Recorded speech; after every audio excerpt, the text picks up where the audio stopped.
If you asked most people to describe DC Comics in one go, you'd probably get something about primary colours. Capes, a man in blue who can lift a building, a woman with a lasso, a bloke dressed as a bat who somehow keeps his job. Bright, broad, a bit silly.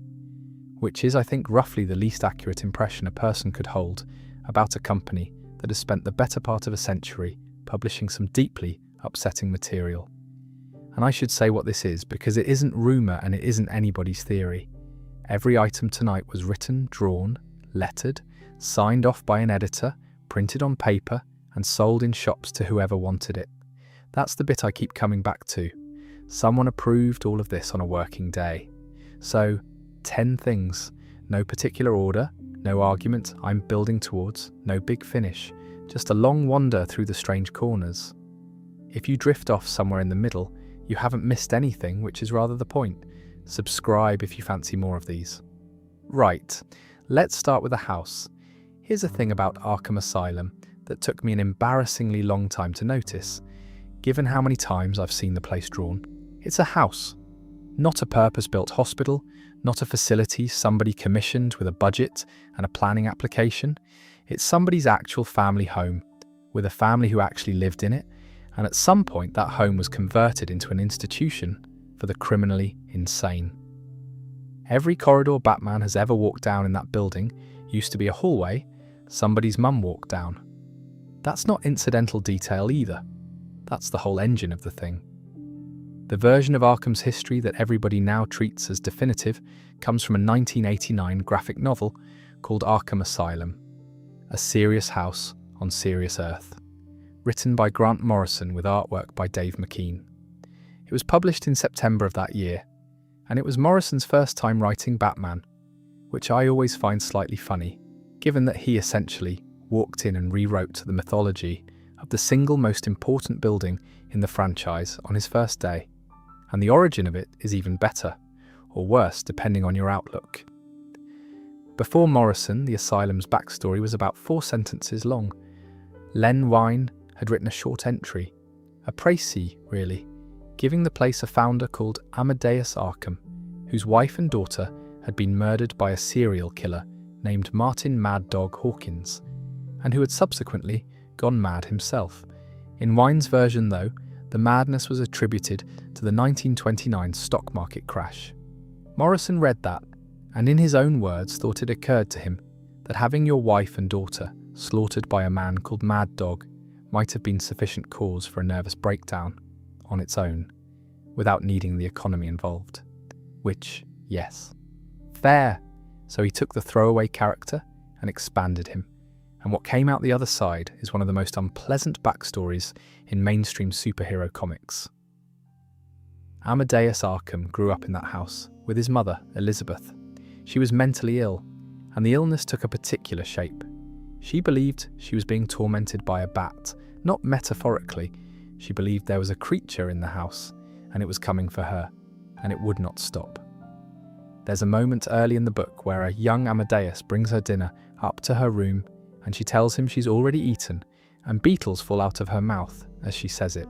That image has lived in my head since the first time I read it.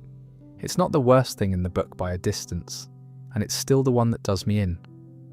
Amadeus spent years caring for her. That experience is what pushed him into psychiatry in the first place. He went off and trained and became a doctor because of what he'd watched happen at home, which is a fairly ordinary and even quite moving origin for a psychiatrist, up until the point where he comes back, because eventually he saw the bat too, and having seen it, he took a pearl-handled straight razor out of his pocket and cut his mother's throat to end her suffering.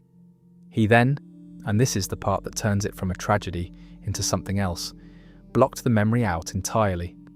Not suppressed, not didn't like to talk about it. Gone. He recorded her death as a suicide and carried on, and for years he genuinely believed that's what had happened. He named the asylum after her, Elizabeth Arkham Asylum, for the criminally insane, which is the full formal name of the place, and I want to sit on that for a second because I don't think it gets enough attention. The most famous psychiatric institution in all of fiction is named in memory of a woman who never received treatment for anything. She was cared for at home by her son until her son killed her. That's the dedication, that's who the plaque is for. His first patient, the reason he built the place, more or less, was Martin Hawkins, Mad Dog. Arkham had treated him previously at a hospital in Metropolis and had taken pity on him, and the ambition to build somewhere better for men like that is part of what got the asylum off the ground in the first place. Then Hawkins escaped and went to Arkham's home and murdered his wife, Constance, and his daughter Harriet. I'm going to leave the specifics of that alone because Morrison and McKean don't, and because there's nothing in the detail that the fact doesn't already give you. He assaulted them both, and he killed them both, and he made sure Arkham would know it was him. What matters for the story is what it did. Finding them broke the wall in Amadeus's head, and the memory of what he'd done to his own mother came back all at once after years of being somewhere else entirely. What he did next was put on his mother's wedding dress, take out the same pearl-handled razor, kneel down in the middle of his family's blood, and swear that he was going to bind the evil spirit of the bat inside the house using ritual and sorcery. Hawkins came into his care, because of course he did. Arkham was the man who ran the asylum, and Hawkins was the asylum's inmate. 6 months of treatment, no improvement, no remorse. Hawkins spent that time taunting him about it. And then one day, during a session of electroconvulsive therapy, Arkham killed him. They committed him to his own institution. He died there in 1963, decades later, and he spent those decades on the ritual. Specifically, he spent them scratching the words of the binding spell into the walls and the floor of his cell with his fingernails, over and over, not writing it once and being done. Maintaining it, the way you'd maintain a fence. Now, here's what I find so effective about all this. And it's a craft thing, rather than a horror thing. The entire architecture of Arkham Asylum as we understand it. The idea that the building itself is the problem, that it's not a hospital but a trap, that everyone who goes in comes out worse, that all comes out of one man's private, incorrect, deeply personal delusion. He thought there was a bat in the house. He was wrong about what the bat was, and he was wrong about what he could do to it. And a century of Batman stories have been built on top of a mistake made by a grieving man in a wedding dress. A couple of details from the making of the book, because they're the sort of thing I enjoy, and they're relevant to why it lands the way it does. McKean's artwork on Serious House isn't drawn in the ordinary sense. It's assembled, paint, photography, collage, actual physical objects, photographed and worked into the page. The lace on the pages involving Arkham's wife is real lace texture, and the pearl necklace that appears in the sequences about Martha Wayne is a physical necklace, sitting on the page, photographed there. It's not an illustration of pearls, it's pearls. I love that. It's the kind of thing you can't articulate while you're reading it, but you feel the difference. Everything in the book has a slight wrongness of texture, like the paper's damp, and that's because half of it isn't ink. The lettering does something similar.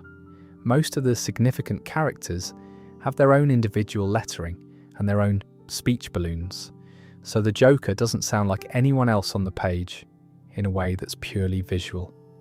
You can hear him before you read him. That was a fairly radical thing to do in 1989 in a mainstream Batman book, and the framing device is that Batman is reading Arkham's journal while all of this is happening. Cavendish, the man running the asylum in the present day, has found the journals and the razor and the dress and has decided that he's the one meant to finish what Amadeus started, that Batman is the bat, and that the asylum has been feeding on the souls Batman keeps delivering to it, which is, when you actually think about it for more than a second, a completely reasonable read of the situation. The riot itself takes place on April Fool's Day, which is the anniversary of the murders of Constance and Harriet. That's deliberate. Nothing in the book is on a date by accident. One last thing on Arkham, then I'll leave it. Amadeus Arkham has a nephew, Jeremiah, who takes over running the asylum generations later. He goes in with good intentions, he redesigns the place, tries proper rehabilitation, puts real work into it. Most of that renovation gets demolished during Bane's breakout in Nightfall, which is a fairly on-the-nose piece of writing, but I'll allow it. And Jeremiah eventually loses his mind as well, and becomes the second Black Mask. So the family record is: founder goes insane in his own asylum, successor goes insane in his own asylum, becomes a supervillain, 2 for 2. At some point you'd think somebody would suggest a different surname on the letterhead, but nobody ever does. The name stays on the building, and the building stays open, and everyone in Gotham keeps sending people there, and everyone in Gotham has read the same history I've just told you. It's not a secret. It's on file. They just carry on. Which is, honestly, the most Gotham thing about the whole story. There's one more layer to Serious House that I skipped, and it's the layer the book actually spends most of its pages on, so it feels rude to leave it out. The present-day plot is that the inmates have taken the asylum on April Fool's Day, and Batman has to walk through it. That's it. That's the plot. He goes in the front door, and he comes out the other end, and the entire book is what happens in between, which is mostly not fighting. The Joker is running the place, in the sense that he's the one who picked up the phone and asked Batman to come, and the Joker in that book doesn't behave like the Joker anywhere else. He's not doing schemes. He calls Batman darling. He greets him with a kiss on the cheek. He's affectionate and appalling in roughly equal measure, and none of it is played for laughs. Morrison's idea for the character in that book was that he isn't insane in any diagnosable way at all. The theory a doctor offers on the page is that he's got a kind of super sanity, that he's rebuilding his personality daily to keep up with the pace of modern life, which is why he can be a camp prankster one week and a killer the next, with no contradiction. Whether or not that holds up as psychology, it's a fantastic thing to put in a Batman comic, and it's stuck around. Most of the interesting Joker writing since 1989 owes something to that page. The doctor offering it is Ruth Adams, who's running a therapy program in the asylum and who is the closest thing the book has to a sane person. She's got Two-Face off the coin, incidentally, which is one of the small horrors sitting in the background of the story. Her reasoning was that a coin only gives you 2 options and a functioning adult needs more than 2, so she moved him onto a die, 6 choices, and then onto a tarot deck, 78, broadening his decision-making. What it's actually done is paralyse him completely. He can't decide anything anymore. He spent days unable to choose whether to go to the toilet because the deck won't give him a clean answer. When Batman finds him, he's a wreck, and the treatment is what did it. And the resolution of that thread is one of my favourite beats in any Batman story. Batman gives him the coin back. Deliberately. 2 options, one of them bad, but at least he can move again. It's not a cure. It's a man deciding that a smaller cage the patient can live in beats a bigger one he can't. The other encounters go past in a sort of fever. Croc in a frightening fight scene, with Amadeus Arkham's diary narrating over the top of it. Clayface, who by that point in the book is essentially a disease that talks. Maxie Zeus, hooked up to electricity, delivering theology. The Scarecrow. The Mad Hatter, who says something about how you can't be a member of the human race without a hat, and about eggs, and I've never fully recovered from it. And running underneath all of it is the actual question the book is asking, which Batman says out loud near the start, and which is the reason people still hand this book to people. He isn't afraid of the inmates, he says so. What he's afraid of is that the Joker might be right about him. That when the gates shut behind him, and he's standing in that building, it's going to feel like coming home, which is the same fear Amadeus had from the other direction. Amadeus thought there was something in the house. Bruce thinks there might be something in him that belongs in the house. Same problem, 70 years apart, same address.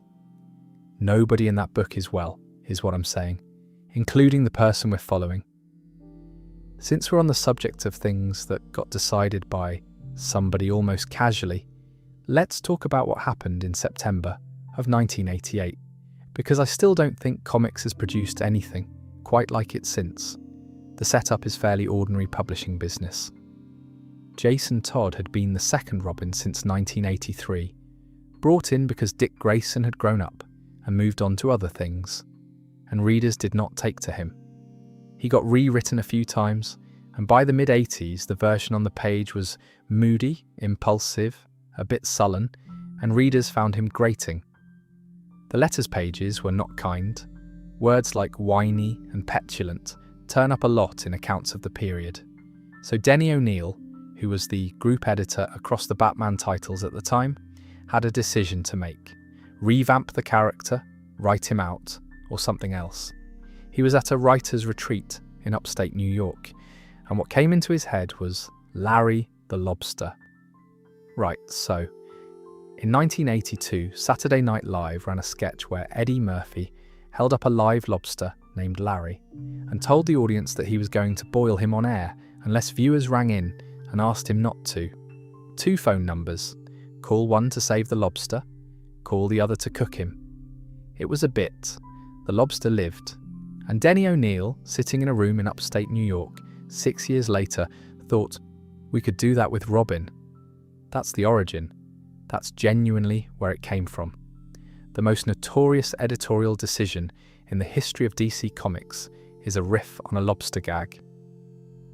Jim Starlin wrote the arc, Jim Aparo drew it, Mike Mignola did the covers, and it ran across 4 issues of Batman in the back half of 1988.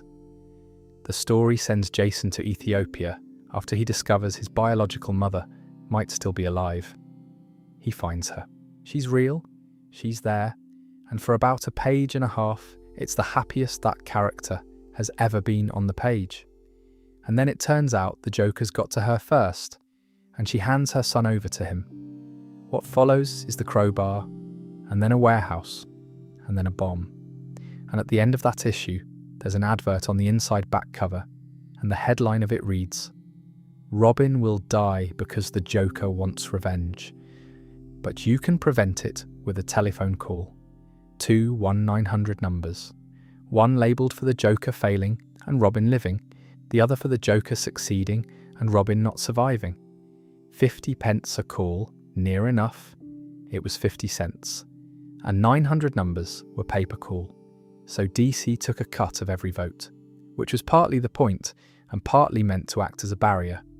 The theory was that charging for it would stop anyone gaming the thing, because who's going to spend real money spamming a phone line about a fictional teenager? The lines were open for about a day and a half, across the 16th of September, and the day either side of it depending on which account you read. Roughly 36 hours, 10,614 calls came in. 5,343 of them voted to kill him. 5,271 voted to let him live. 72 votes. And I want to be honest about which number actually gets me here, because it isn't the total, it's the margin. If a margin of people you could fit round 2 pub tables had picked up a telephone and spent 50 cents differently, one of the most influential comic book characters of the last 40 years never exists. No Red Hood, no Under the Red Hood, no decade of Batman stories built around that specific failure. All of that hanging off a margin that thin in a window of a day and a half in 1988. DC had prepared for both. There were 2 versions of Batman to draw 428 sitting ready to go, one where he dies and one where he doesn't. Both drawn, both lettered. One of them just never got printed and sat in a drawer for decades. They eventually published it. By the way, DC went back and put out the alternative, so you can now sit down and read the version that lost by that margin, which is a strange reading experience, and I do recommend it, even if only for the novelty of holding the outcome that didn't happen. Now, the murky part. O'Neil said in interviews afterwards, more than once over the years, that he'd heard the vote wasn't clean. The story that went around was that a single reader had programmed his home computer to dial the kill number automatically every 90 seconds for about 8 hours and had put over 100 votes in on his own. I want to flag clearly that this is a thing O'Neill said he'd heard. It's a rumour that the editor repeated, not a documented finding. Nobody's ever produced the phone records. But it's persisted for nearly 40 years, and the reason it's persisted is arithmetic. If it's true, one bloke with a modem and a free evening decided the fate of Robin, and the margin's small enough that it isn't even a silly suggestion. The reaction at the time was bigger than DC expected. This wasn't a Nash fandom story. It got into mainstream newspapers, and a lot of the coverage was hostile. There's an editorial from the St. Petersburg Times in 1988 that I think about often, which grants that Robin struck a lot of people as a repugnant little twit, and then asks whether that's really a capital offence, and then asks where the phone-in poll is to decide whether we should kill Garfield, or Charlie Brown, or Batman himself, who the writer notes can be quite hard to take when he starts lecturing everyone about civic duty, which is a very funny piece of writing to find in a regional American newspaper, and also a completely reasonable question. Once you've established that readers can vote a character to death, the principle doesn't have an obvious stopping point. Here's what I find disturbing about it, and it isn't the violence in the comic. The violence in the comic is drawn in 1988 house style, and it's rough, but it's not the thing. It's that the vote is a mechanism. It's procedural. Somebody had to set up the phone lines. Somebody had to write the copy for both numbers and choose the wording and lay out that advert. Somebody at the printers had to be told to hold two versions. There's a whole apparatus of ordinary working people doing ordinary jobs. And the output of that apparatus is a 14-year-old getting beaten to death in a shed in Ethiopia because the general public was mildly annoyed with him. Nobody in that chain was doing anything wrong. That's what I mean. Everyone was just doing their bit. And Stalin, for what it's worth, had wanted the character gone for a while beforehand and had been arguing for it. So the vote wasn't the origin of the idea, the vote was the permission slip, which is a slightly different thing, and I'd say a slightly worse one. The readership was invited to authorise a decision that had already been proposed internally, and then the decision could be described afterwards as something the fans chose.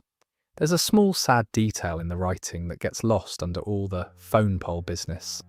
In the story, when it's clear how it's going to go, Jason's last real act is trying to protect his mother, the woman who has just handed him over. He doesn't turn on her, he goes to her.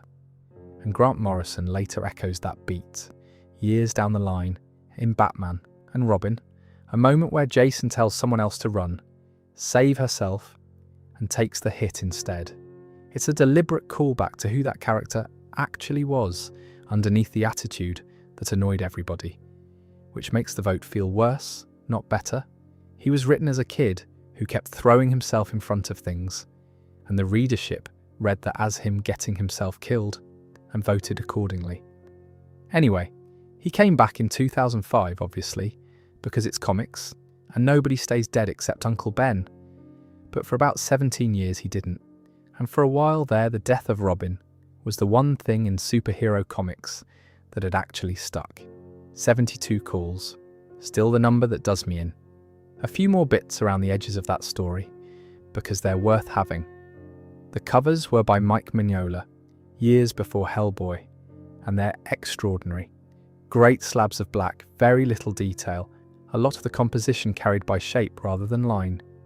If you've only seen the interiors, which are Jim Aparo doing solid unfussy 1988 to house style, the covers are a completely different animal, and they do a lot of the work of telling you this arc is not going to end well.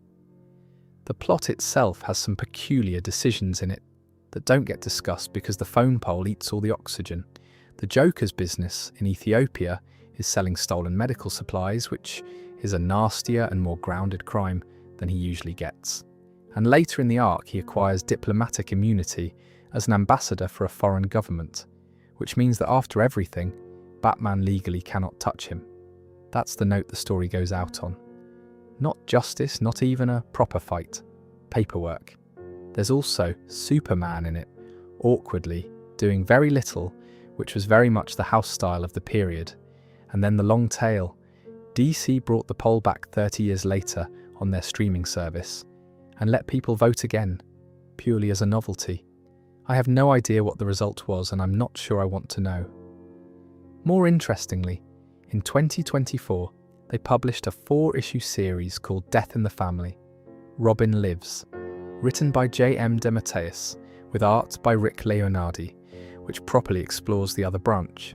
Not just the alternate issue, the whole road not taken, what that character becomes if he survives the warehouse, which is a strange and slightly haunted thing for a publisher to do. It's an admission, 36 years later, that the thing they did was interesting enough to still be poking at, and that a decent chunk of the readership never stopped wondering. I'd argue the reason it lingers is that it's the only time the audience was ever handed an actual lever. Comics readers have always had influence in the aggregate. You buy the book or you don't. You write to the letters page, and eventually the sales figures make decisions for you. That's a slow, blunt, collective sort of power, and nobody experiences it as power at all. For 36 hours, in 1988, it was direct. You could pick up a telephone in your kitchen and cast an actual vote about whether a fictional teenager lived, and know that it counted, and know that other people were doing the same thing, and that it was close.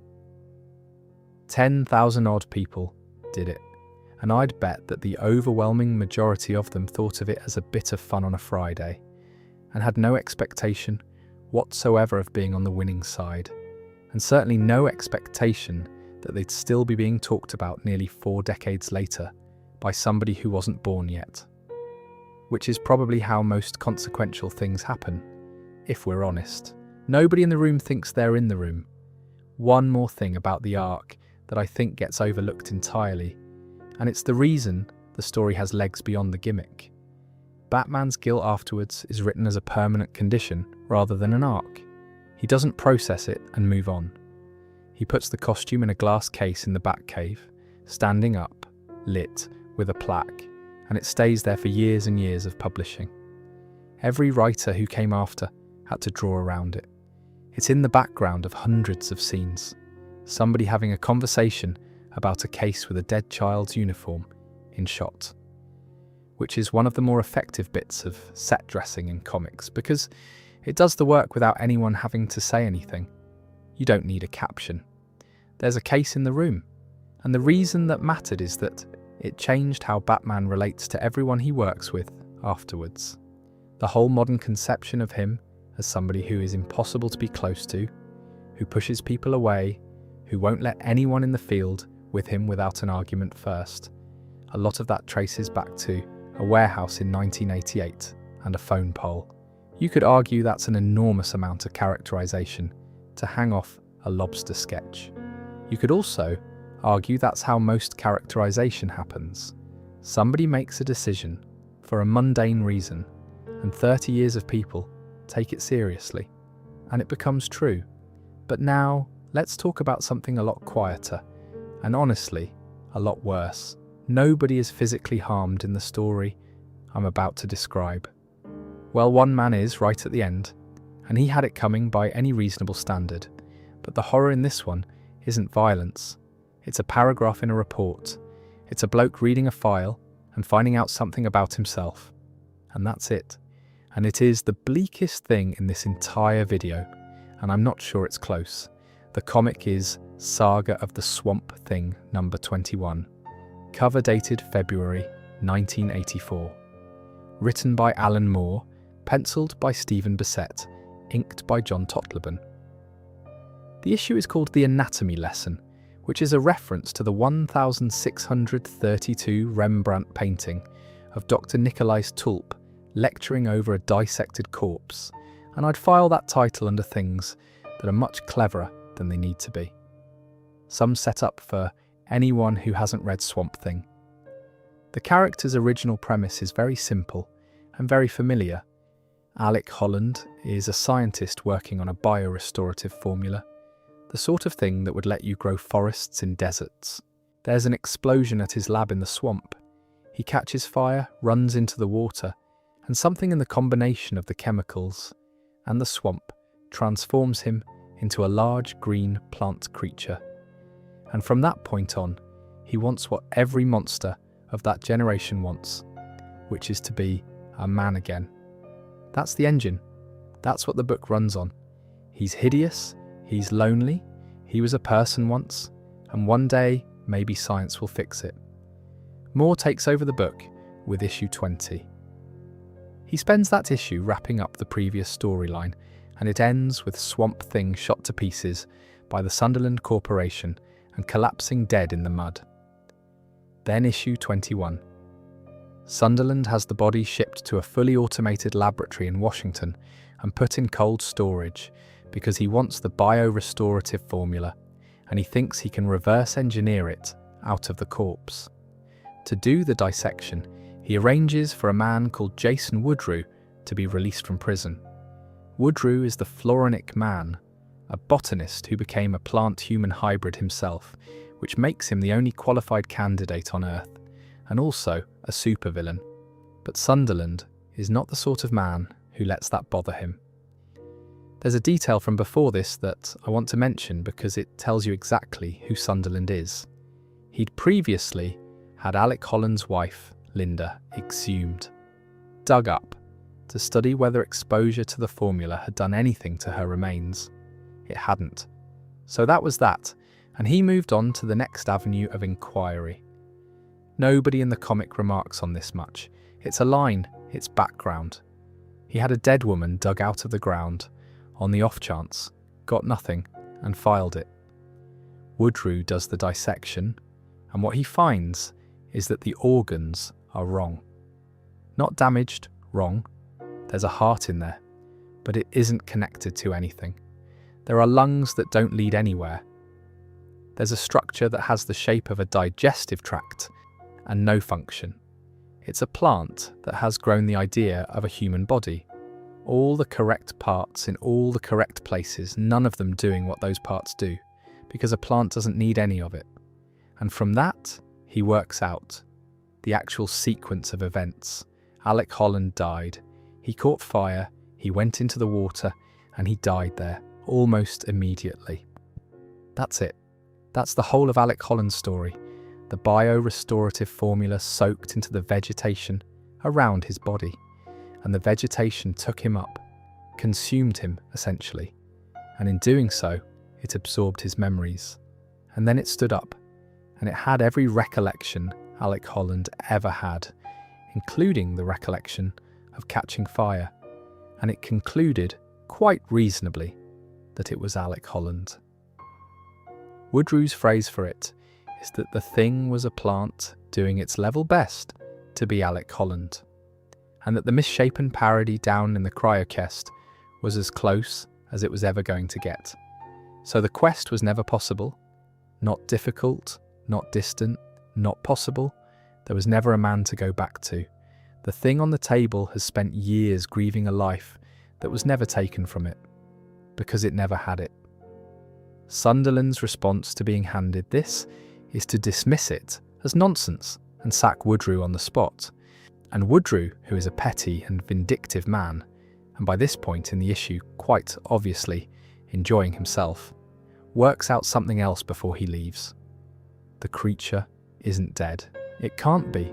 You can shoot a plant full of holes and it will simply regrow, given time and water. And it has been lying in a cold room in Washington for a while now. So he leaves the file out, deliberately, where it will be found. That's the part I can't get past, not the finding. The finding is a scientific result, and results are neutral. It's the decision to leave the paperwork in the room, knowing exactly who's going to read it and what it's going to do to them.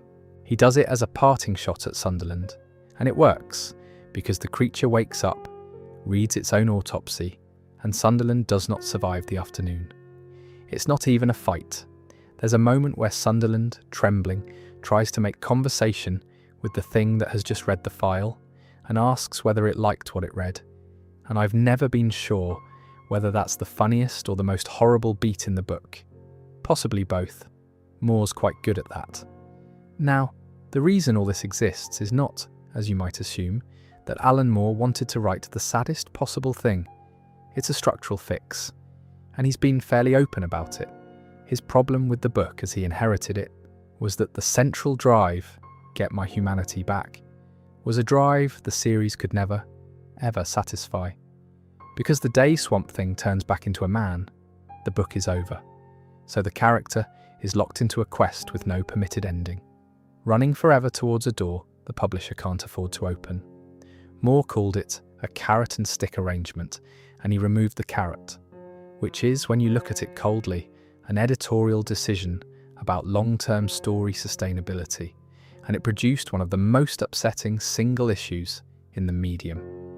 That's the thing about the horror in this one. It's not designed to frighten you, it's designed to unlock a book. The despair is a byproduct of solving a workflow problem. What comes after is, I'd argue, the most interesting stretch of Moore's run, because once the creature accepts what it is, it stops trying to be a person and starts working out what it actually is instead. It's not a man in a monster's body. It's something that came out of the ground, connected to every growing thing on the planet, and it's been wasting its entire existence trying to become the least interesting available option. The freedom in that is real. The book gets bigger, stranger, and considerably better. But you have to go through the file to get there. One more thing, and then I'll move on. There's a small mercy in how it's written that I don't think gets enough credit. Woodrue is unbelievably cruel about it. He's mocking, he's gleeful, he calls the corpse a parody, but the comic itself isn't cruel. Moore doesn't sneer at the creature for having believed it was human. The belief was correct on all the available evidence. It had the memories, it had the grief. What else was it supposed to conclude? If you woke up with a full life in your head, you wouldn't stop to check whether the life was yours. Nobody does. That's not a failure of reasoning. That's just being a person. Or, in this case, very sincerely doing an impression of one. 2 footnotes on that one, and then I'll leave it. The first is what happens to Woodrue, because it's a proper piece of writing, and it's the next issue. He doesn't walk away pleased with himself. What he does is take the discovery seriously, which turns out to be the mistake. He works out that if a plant can absorb a man's memories and stand up, then the vegetation of the planet is a network, and that network is available, and he can plug into it. So he does, and it drives him completely mad, more or less immediately, because the thing on the other end of that connection is not a person, and doesn't think in sentences, and has no interest in Jason Woodrue's plans for it. He comes out convinced that plants should exterminate animal life, and starts choking the atmosphere with oxygen, and the Justice League turn up and can't do anything useful, because you can't punch a forest. The thing that stops him is Swamp Thing, who understands the network in a way Woodrue never could, by not trying to drive it. And Woodrue ends up sitting in a field, hollowed out, having briefly been in contact with something enormous that had no opinion about him at all. Serves him right, obviously, but it's also a proper follow-through. The man's crime was reading somebody's file, and his punishment is being read by something much larger. The second footnote is that Woodrue has a prior. He's the man who, in the earlier continuity, was involved in turning Pamela Isley into Poison Ivy. So he's got a small quiet track record of taking a person and converting them into something botanical, and the anatomy lesson is him doing it, again with paperwork instead of chemicals. Nobody in the comic mentions this. It's just sitting there in the character's history, which is the sort of thing that happens when a writer picks up a villain nobody had bothered with in years and notices the pattern. And on the craft of the issue itself, since I've been going on about it, Moore opens with the word blood and keeps returning to it page after page in different mouths and different senses, so that the whole thing has a pulse under it before anything actually happens. Bissett frames Woodrew's first appearance in his cell using a panel structure that reads as bars, so you're looking at him through them without being told you are. And then the comic goes to Washington, and there's an establishing shot of the Capitol building, and after that, all the anti-corporate material in the script has somewhere to sit. It's a story about a rich man having a body dug up and a body dissected in pursuit of a formula, told in the Capitol, opening on the word blood. None of which is subtle when you lay it out like that, but it doesn't feel unsubtle while you're reading it, and that's the difference between good and bad symbolism, I think. It's not whether it's obvious, it's whether it gets in the way. Actually, one very last thing, because it's the detail that made me want to put this section in at all. Moore's revision is the standard origin now. It's been the standard origin for over 40 years. Every Swamp Thing story since 1984 proceeds from the assumption that Alec Holland died in that fire, and the television adaptations use it. And it's simply what the character is, which means the original version, the man who transformed, the man who could theoretically be cured, has been dead longer than it was ever alive. It ran for about 12 years. The correction has run for 42, and there's something quietly funny about the fact that the most influential thing anybody has ever done to that character was published as issue 21 of a book that was, at the time, not selling especially well and was fairly close to being cancelled. I've got a soft spot for that issue for a slightly petty reason, actually, which is that it's the clearest proof I know that horror doesn't need a monster in it. There is a monster in it. There's a big green one on the cover and a plant man doing the dissection, and neither of them is where the fear is. The fear is in a filing cabinet. Every other thing we're talking about tonight has something in it that could kill you. This one has a document. Nobody knew. That's the thing about all of this. Nobody in that office in 1983 was sitting there thinking they were making the issue that would be taught in courses. It was the February book. It had to be in by a date. And that brings us to something with a very similar shape to it, actually, except this one happened to a baby. Everyone knows Doomsday as the thing that killed Superman. That's the entire public understanding of the character. And fair enough, because that's what he was built for. He turns up in 1992. He beats the Man of Steel to death with his fists in the middle of Metropolis, and the whole world runs it on the evening news. What almost nobody knows, and what has, remarkably, never been adapted into a single film or television show, is where he came from. Because his origin didn't arrive with him. He showed up as a fist punching out of a container in Superman, the Man of Steel number 17 in November 1992, with no explanation. The proper reveal came a month later in Superman 74, and the actual origin didn't get told until 1994 in a 3-part series by Dan Jurgens called Superman, Doomsday, Hunter, Prey. It goes like this. Long before there were Kryptonians, figures vary across the tellings, but we're talking something in the order of 250,000 years before Kal-El. Krypton was not the crystalline utopia you've seen in films. It was a savage, hostile place, full of things that would kill you the moment you set foot outdoors. Poisonous atmosphere in places, predators everywhere, an environment with no interest whatsoever in accommodating anything soft. And an alien scientist called Bertram set up a laboratory there. Not a Kryptonian, incidentally. He's from somewhere else entirely, and the comics have never said where. He came to Krypton specifically because it was awful. He wanted to create the perfect life form, and he had worked out that the way to do that was to let the worst place he could find do the work for him. So here's his method. He produced an artificial humanoid infant, a baby, and he put it outside, and the environment killed it, or something living in the environment killed it, more or less immediately. He then collected the remains, extracted the genetic material, and grew a new one, this time altered to resist whatever specific thing had killed the last one. And he put that one outside, and it died too, slightly later, and he collected the remains. And he did that again and again. The accounts differ on the exact cadence. One version has it as a daily routine, a fresh clone every morning, and they differ on the total duration, with figures ranging from 10 years up to the span of his entire working life. Bertrand's own description of the volume in the comic is thousands upon thousands.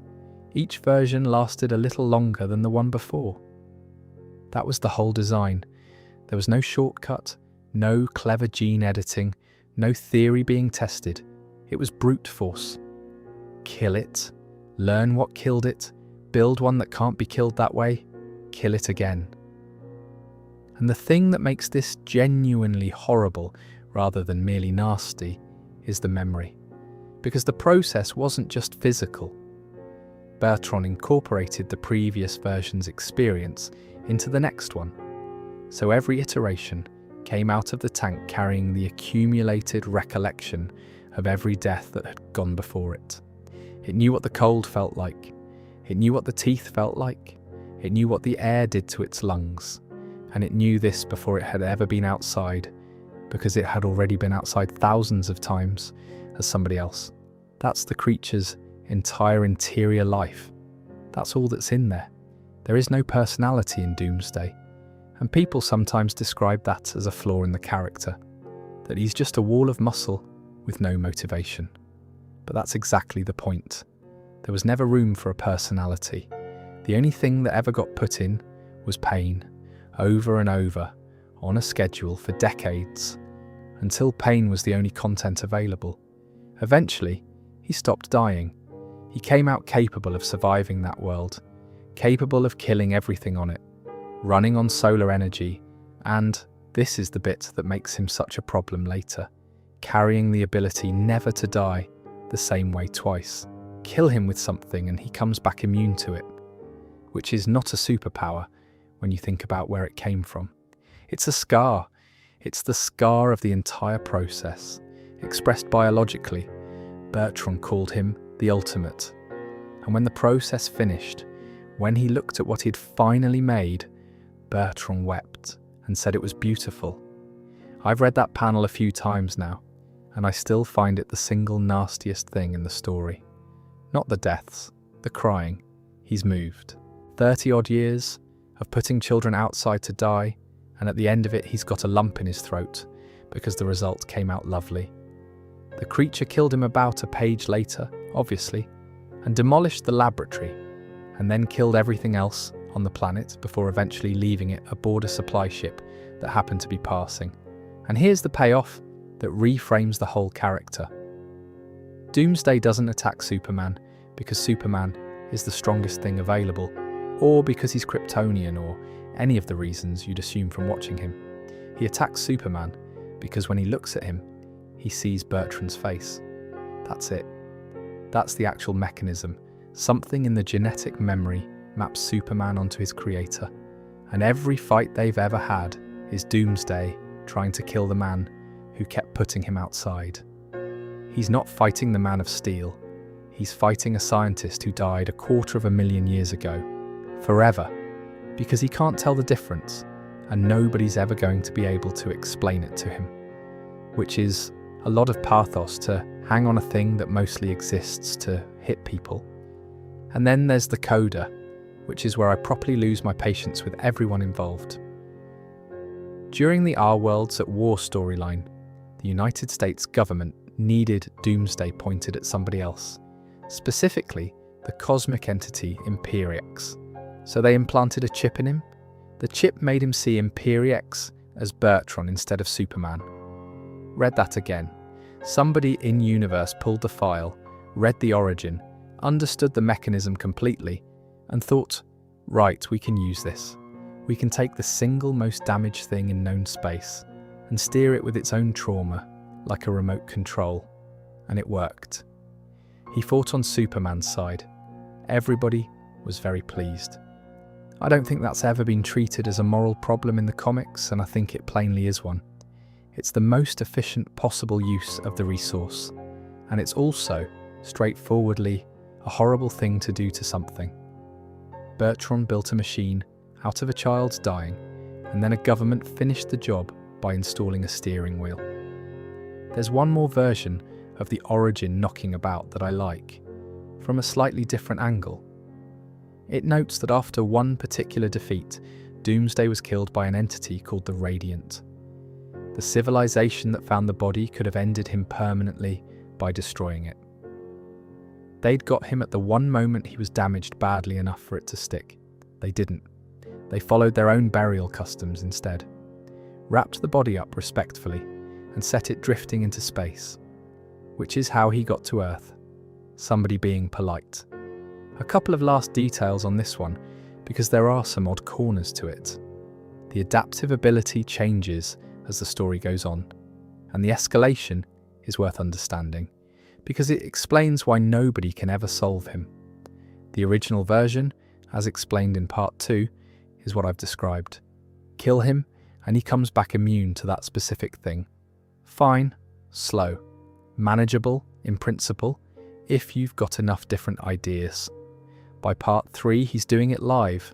Superman generates sonic waves against him using a mother box, and Doomsday's response is to grow additional bone over his own ears.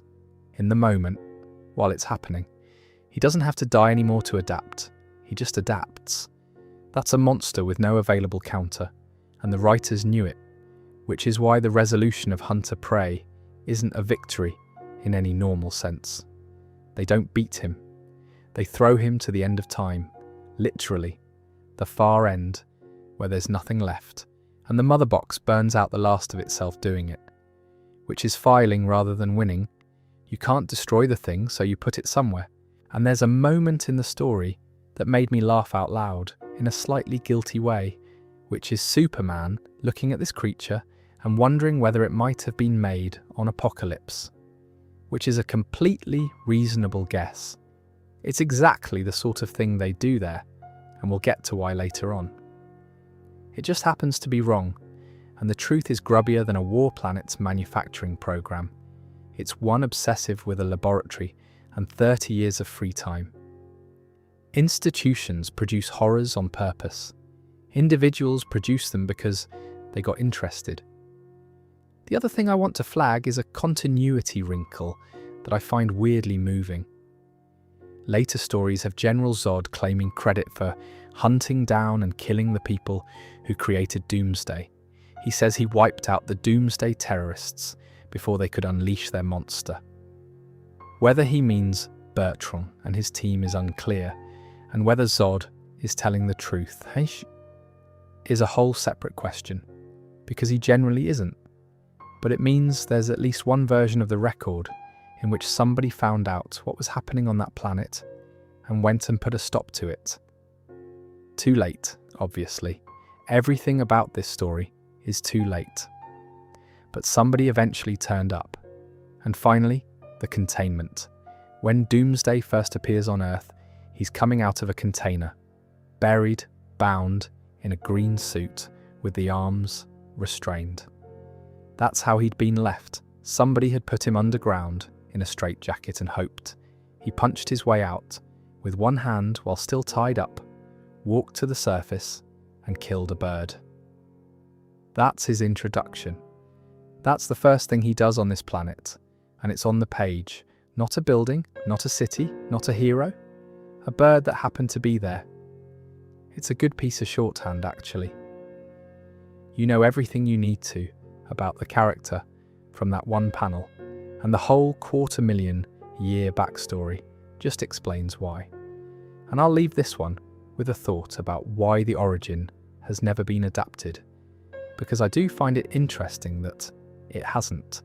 Doomsday has been in films, in animated features, in television, in games. He's been the thing that kills Superman on screen more than once. And every single time, the explanation for what he is gets replaced with something else, usually a Kryptonian genetic experiment gone wrong, or something Luthor built, or a creature from the ship. Nobody has done Bertrand, nobody has done the child. And I suspect the reason is straightforward. It doesn't fit in a film. Not because it's too dark, plenty of dark things get adapted, it's because it has no scene in it. There's no confrontation, no dialogue, no moment of decision. It's a man doing the same administrative task for decades. You can put it on a comics page as a sequence of images and it's devastating.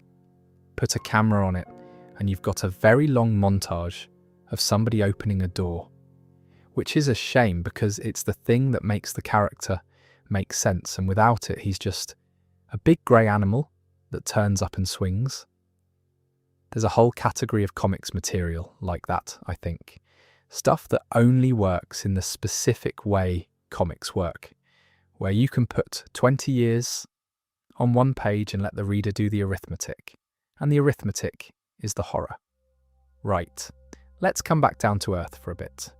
Or under it, technically. There's a rhyme that Gotham children have apparently been reciting for generations, about a court of owls that watches all the time, that rules the city from a shadowed perch behind granite and lime, and that will send a talon for your head if you speak of it at all. Batman has known that rhyme since he was a boy, and for his entire adult career he has categorized it as exactly what it appears to be: a playground chant, urban folklore, the kind of thing every city has. He looked into it once, early on, obsessively, in the way he looks into everything. He wanted a conspiracy behind his parents' deaths, and he found nothing, and he decided that his emotional need for a conspiracy had nearly wrecked him, and he shut the file, which is the single most effective piece of setup in the entire storyline, and it's done in about 4 pages.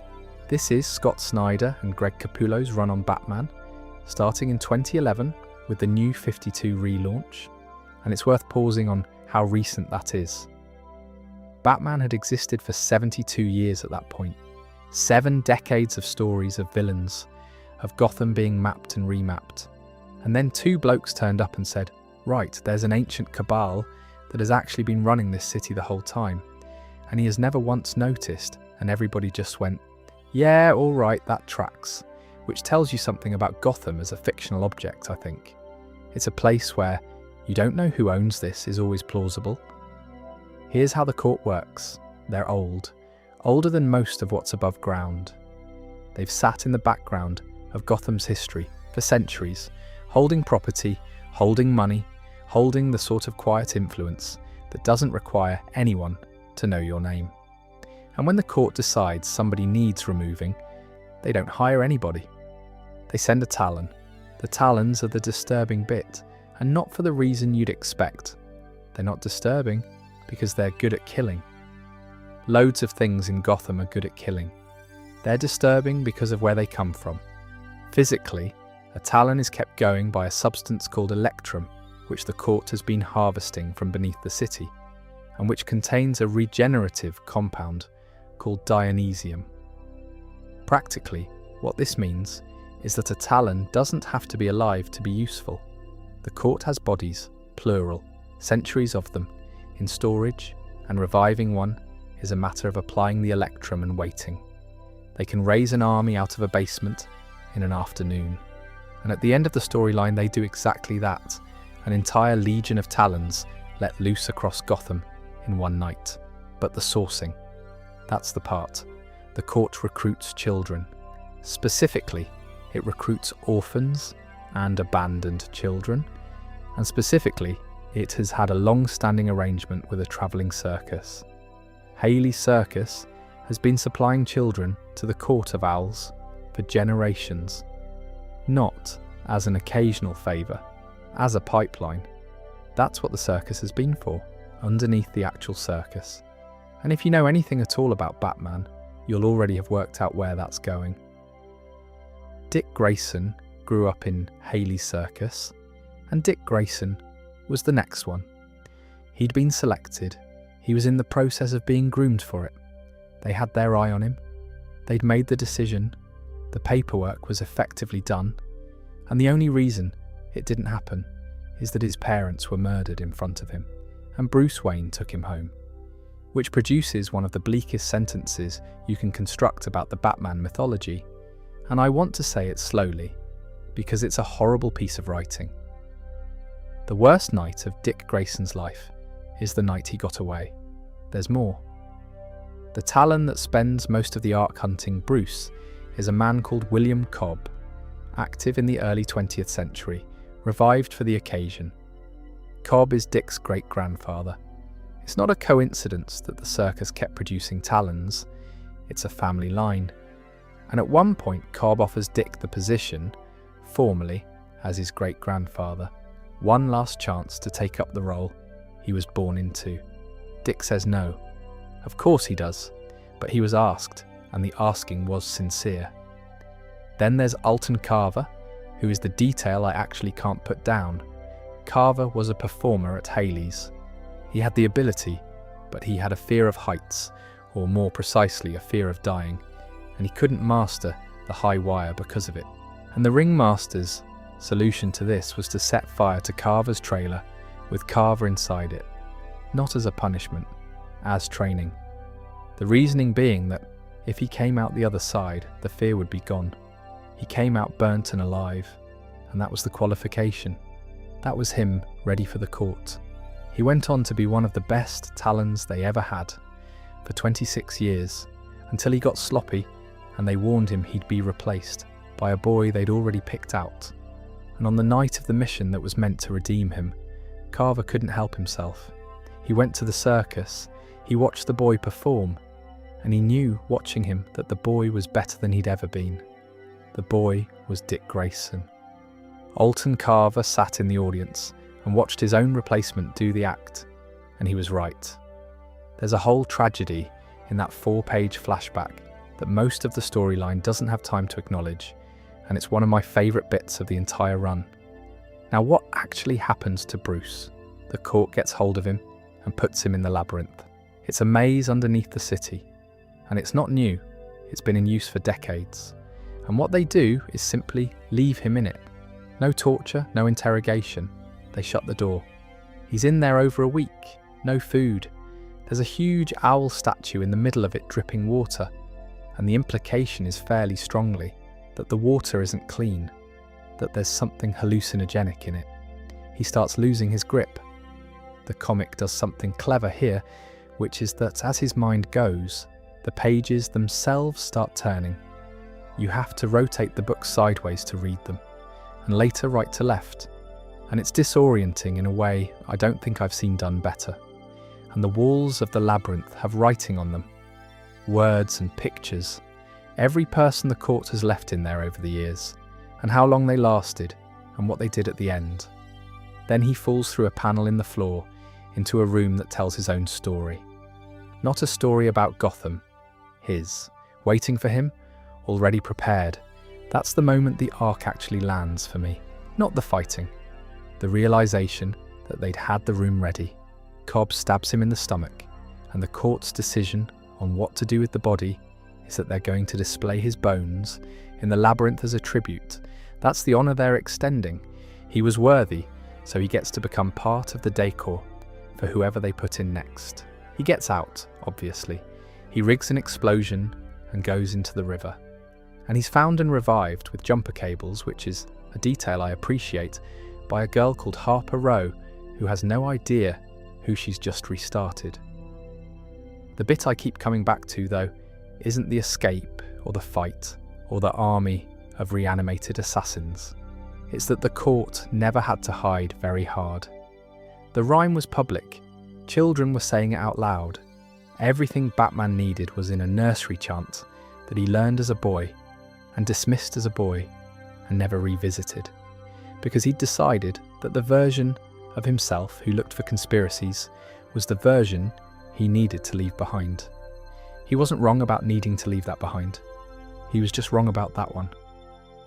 There's a whole other layer to the court that I've been avoiding, and it's the layer where the storyline stops being a crime story and turns into something considerably stranger.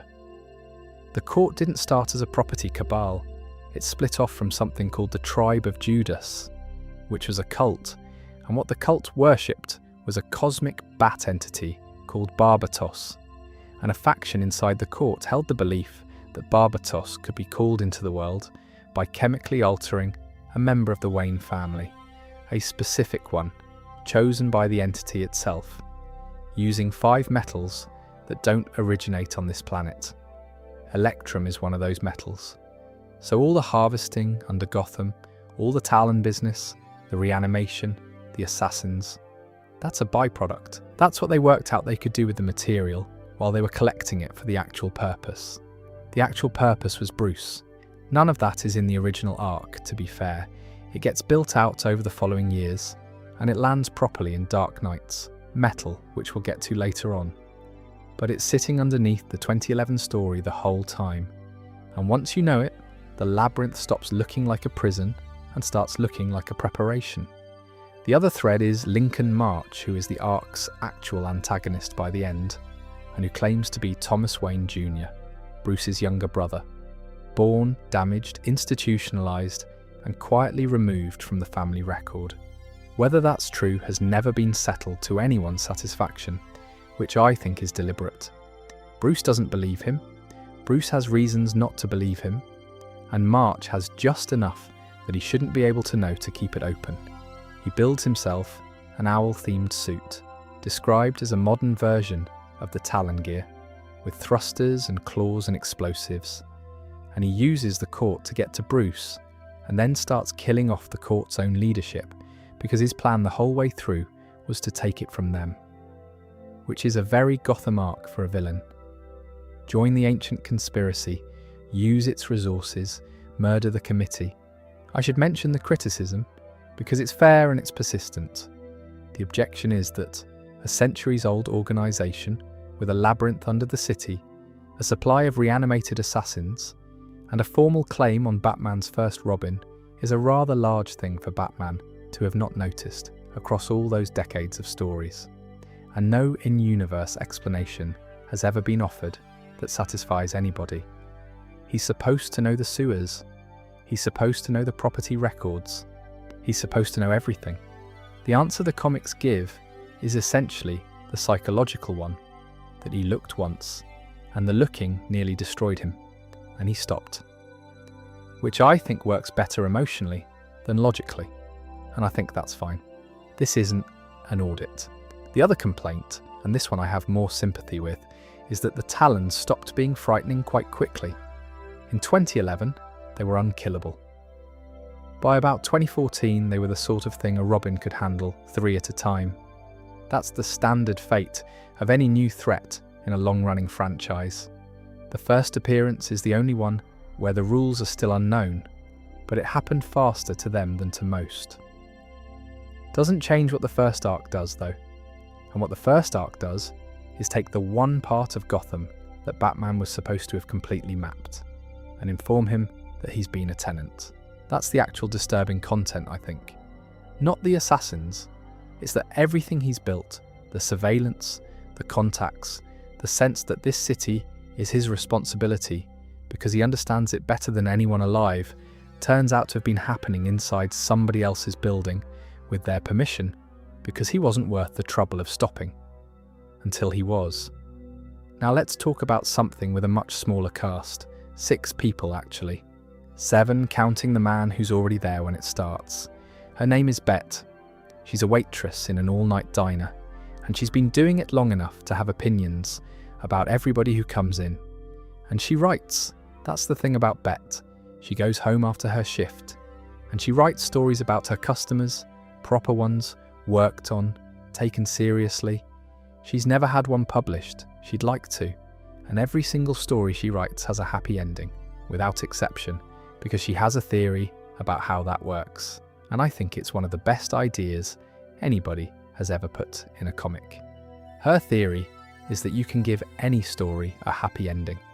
You just have to know where to stop. Because if you keep going, if you follow anyone far enough, every story ends the same way. Everybody's does. So the ending isn't something you find, it's something you choose, by putting the pen down at the right moment. That's on page 1 or 2. And then the comic spends the next 22 pages demonstrating what happens when somebody else is holding the pen. The issue is the Sandman number 6, called 24 Hours, by Neil Gaiman with Sam Keith, and Mike Dringenberg, published in April 1989. It is very widely considered the most horrible thing in the entire series, and the series runs for 75 issues and goes to hell twice. The man in the diner is John Dee, Dr. Destiny. And I want to explain who that character was before this issue, because the reinvention is a huge part of why it works. Dr. Destiny was a Silver Age Justice League villain. Fairly camp, fairly disposable, one of the rotating cast of blokes who'd turn up, be defeated in 15 pages, and go back to prison. His gimmick was a ruby called the Materiopticon that let him manipulate dreams. He hadn't been used much in about 5 years by the point Gaiman got hold of him. What Gaiman does is take the gimmick completely seriously for the first time and ask what it would actually cost a person. So, Dee's ability to control dreams came at the price of his own. He can't sleep, not sleeps badly, cannot sleep at all, ever, and the authorities at Arkham, the same building we were talking about earlier, had worked on that. They experimented on him with the specific aim of neutralizing his capacity to dream, on the theory that it would shut the powers down. Whether it worked isn't really the point. What it produced is a man who has been awake and experimented upon for years, and has physically withered into a shell. He's not a supervillain anymore. He's a wreck who used to be a joke. He gets out of Arkham in the first few issues, essentially by accident. Nobody's plan, nothing clever. The doors happen to open, and the ruby comes back to him as an inheritance after his mother dies. That's a horrible little detail on its own, actually. Somebody kept his things. Somebody's estate had the ruby in it. He murders the woman who gives him a lift into town, and this is done in about 2 panels with no ceremony at all, which sets the register for everything after it. And then he walks into a diner in a place called Mayhew at 10 in the morning, and he sits down, and he stays for 24 hours. The issue is structured hour by hour. That's the formal device, and it's the actual weapon. You get the 10 o'clock, and then the 11, and then the 12, and each one is a little further along. And the thing about an hour by hour structure is that it doesn't let you skip. You cannot get to the end of that comic without going through every stage of it in order at the pace he sets, which is exactly the experience the 6 people in the diner are having. There are 6 patrons, Bet is one of them. The rest are ordinary, a couple, a man on his own, people passing through, the sort of cast you'd get in any diner at any hour. What Dee does with the ruby isn't invention. That's what makes it unbearable rather than merely violent. He doesn't put anything into these people that wasn't already there. He takes what's already in them, the resentments, the appetites, the small private cruelties everybody carries around and manages, and he turns the dial up, and he keeps turning it, and he watches. I'm not going to describe what happens. The comic does in detail, and it's one of the reasons that issue has the reputation it has. What matters is the mechanism, and the mechanism is that they do it to each other, and they do it because he wanted to see, and by the end, there's nothing left in the room. Meanwhile, he's also got the television on. He's using the ruby on the wider world at the same time, in the background, driving people mad at scale, and he keeps getting distracted from it because the television's interesting and the diner's more fun. That's the detail I'd point at if somebody asked me why this issue is different from other horror comics. He's not committed to it. He could be conquering the planet. He's decided this is better. Morpheus, Dream, is looking for the ruby the whole time, because it's his, and it was stolen while he was imprisoned, and getting it back is one of the last things he needs to do to restore himself. He arrives at the diner too late. That's how the issue ends. Not with a rescue, and not with a fight. With him standing in the doorway of a building where everything has already happened, looking at it, and then there's the confrontation, and the ruby, and all of that resolves in the next issue. And it's very good, and it doesn't help anybody in the diner. I said earlier that Bet's theory is the best idea in the comic, and I want to come back to it now that we've been through the rest. Because Gaiman puts her theory on the first page for a reason, and the reason is that 24 hours is a demonstration of it. Bet believed you could choose where to stop, and what happens to her is that somebody else takes hold of the narrative and keeps it running past every point where it could have been stopped, hour after hour, deliberately, until it reaches the ending that all stories reach if you don't put the pen down. She was right. That's the awful part. She was completely right about how stories work. She just assumed she'd be the one holding it. There's a broader thing in The Sandman about stories being the load-bearing structure of reality, and it gets stated much more grandly later on, with much more mythology attached, but it's stated here first in a diner by a waitress who wanted to be published, and I don't think the series ever improves on it. David Thewlis played Dee in the Netflix adaptation, and Gaiman confirmed well in advance that they were doing The Diner, which was itself a small news story at the time because nobody quite believed they'd go there. They went there. Toned down, obviously. Still the episode people talk about. And one last small thing, the lettering. Dee's speech balloons in that issue are drawn with a jagged, broken edge, like a voice that keeps cracking, and they're not like anybody else's on the page. It's the same trick as the Arkham book. You can hear him before you've read a word of it. 2 comics, 1989, both doing that. It was a good year for making people uncomfortable in ways they couldn't quite point at. Some context on where that issue sits, because it isn't a standalone, and the surrounding material tells you what kind of book you'd picked up. The Sandman starts with Morpheus being captured, accidentally, by an occultist who was actually trying to catch death and got the wrong sibling, and held in a glass sphere in a cellar for about 70 years. When he gets out, he's been stripped of 3 objects: a pouch of sand, a helmet, and the ruby. The first stretch of the series is him going and getting them back, one at a time. The sand takes him to a woman who has been using it for decades and is addicted to it, in a flat full of things that shouldn't be there. The helmet takes him to hell, and to a bargain with Lucifer in an issue that has one of the best endings in the series. And the ruby takes him to a diner in Mayhew.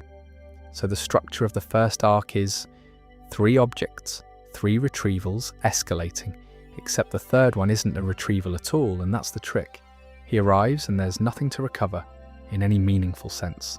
The other thing worth knowing is what comes immediately after. The very next issue is The Sound of Her Wings, which is Morpheus sitting on a bench feeding pigeons with his older sister, Death, who is a cheerful young woman in a t-shirt with an ankh round her neck. Nothing happens in it. They walk around New York and she goes to work, which involves collecting people, and she's kind about it. Putting that issue directly after the diner is one of the most deliberate pieces of sequencing I know of in comics.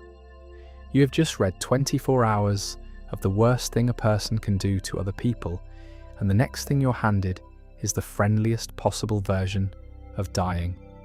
Same universe, same publisher, consecutive months. Gaiman has said the series was pitched and listed as horror, and honestly only the first couple of volumes really are. It becomes something else fairly quickly, mythology, folklore, a very long argument about responsibility. But those early issues are properly nasty, and 24 hours is where that peaks and, arguably, where it stops. And then there's what's waiting in the next arc, which I'd be remiss not to mention, the Corinthian. He's a nightmare, one Morpheus made himself, and one that got out during the 70 years of absence and has been walking around on Earth ever since, doing what he was designed to do, unsupervised. He has no eyes. He has mouths where his eyes should be, with teeth, and he wears dark glasses, and he's charming and handsome, and softly spoken and utterly appalling. And the sequence he turns up in is the Serial Convention, which is a hotel conference in Georgia, attended by men and women who all describe their work in careful euphemisms, and which is a convention of serial killers. Badges, panels, a guest of honour, who is him. Little laminated schedules. It is, I think, one of the funniest and most upsetting ideas in the whole run. And the reason it works is exactly the same reason the diner works. The horror is administrative. Somebody booked the rooms, somebody catered it. The Corinthian gets dealt with eventually. And the way Morpheus does it is worth the wait. He doesn't fight him. He points out, quite calmly, that the Corinthian was made to be a dark mirror held up to humanity, so that people could see themselves in him and be afraid, and that instead he spent 40 years being a rather sad little man who eats eyes and makes excuses, and then he takes him apart and says he'll try again, which is, in its way, worse than any of it. Not "you're a monster," just "you were a disappointment, and I'll do a better version." Now let's do two entire worlds, because they're the same experiment run twice with one variable flipped, and I've never seen anybody put them side by side. The question in both is, what happens when the Joker wins? Not wins a fight, wins the argument. He spent 80 years insisting that anybody can be broken by a sufficiently bad day, and that everyone underneath is the same thing he is, and that the only difference between him and the rest of us is scheduling. Two stories have taken that seriously and run it properly. In one of them, he does it to Superman. In the other, he does it to Batman. Start with Superman. This is Injustice, which people know as a fighting game, and which is actually a comic, a very long one, written mostly by Tom Taylor, running from 2013 to 2016. And the thing that surprises people about it is that the setup is meticulous. It isn't an impulse. The Joker plans this properly, and you can see him assembling the parts. He kills Scarecrow first and takes his fear toxin. Then he goes to STR Labs and takes kryptonite from the people experimenting on it. 2 acquisitions in advance for a job that hasn't started yet. Then he lures Lois Lane and Jimmy Olsen down to the Metropolis docks with a fake tip about a story. He shoots Jimmy through his camera lens, which is a horrible little bit of staging, and takes Lois. Lois is pregnant. He gets her onto a hijacked nuclear submarine and out to sea. And when Superman comes through the hull, the Joker gasses him with the fear toxin laced with kryptonite, so it actually works on him, and what Superman sees is Doomsday. We've done Doomsday. You know what Superman does when he sees Doomsday? He grabs it and takes it into space, which is the correct response and the only response, and it's what he's supposed to do. He's holding his wife. And then the second half of the machine goes off because the Joker had rigged a device to her heartbeat, wired to a nuclear bomb sitting in Metropolis. The moment her heart stops, the city goes. Millions of people on a timer attached to a woman's pulse. Superman comes back down to a crater and the corpse he's still carrying, and he goes to the interrogation room at the GCPD where the Joker is sitting across a table from Batman, and he kills him with his hands, and Batman watches him do it, and then he doesn't stop. That's what the rest of Injustice is. He decides that the mistake was restraint. He puts himself in charge of the planet, on the reasoning that if he'd simply been willing to act, none of it would have happened. And it turns out that once you've started, the standard for what justifies acting keeps dropping, because there's always another risk you could have prevented. The line he uses to justify killing the Joker, and he uses it consistently years later, still word for word, is that he took one life to save millions. And in Injustice 2, Supergirl asks him about it, and her follow-up is 6 words long, and it's the entire moral argument of the franchise. She says, "But it wasn't just one, was it?" How many? He doesn't have a number, that's the point. He stopped counting somewhere, and can't say when. Now flip it, Earth -22. This is the Dark Multiverse, out of Dark Knights, Metal, Scott Snyder, and Greg Capullo, 2017. And I should explain the concept quickly because it does the work. The regular multiverse is made of possibilities. The dark multiverse is made of fears. It's the layer underneath where the failed and unstable worlds sit. The ones generated out of what people are frightened of. Worlds that shouldn't hold together and don't, for long. It's a clever bit of cosmology, and it means that anything you meet from down there is, by definition, somebody's worst-case scenario given a body. On Earth -22, the Joker found out he was dying. The chemicals that made him had been working on him the whole time, and he'd run out of road, so he decided to spend what was left properly. He killed most of Batman's other enemies first, to clear the field, and then he went through Gotham killing parents in front of their children, deliberately, as a project, because that's Batman's origin, and doing it over and over, at scale, in front of him, is a joke. It's the funniest thing the Joker can think of, which is to mass-produce the thing that made Bruce Wayne and force him to watch it come off the line. And Bruce breaks. He snaps the man's neck. And at the moment of death, a toxin comes out of the Joker's heart. He'd been carrying it.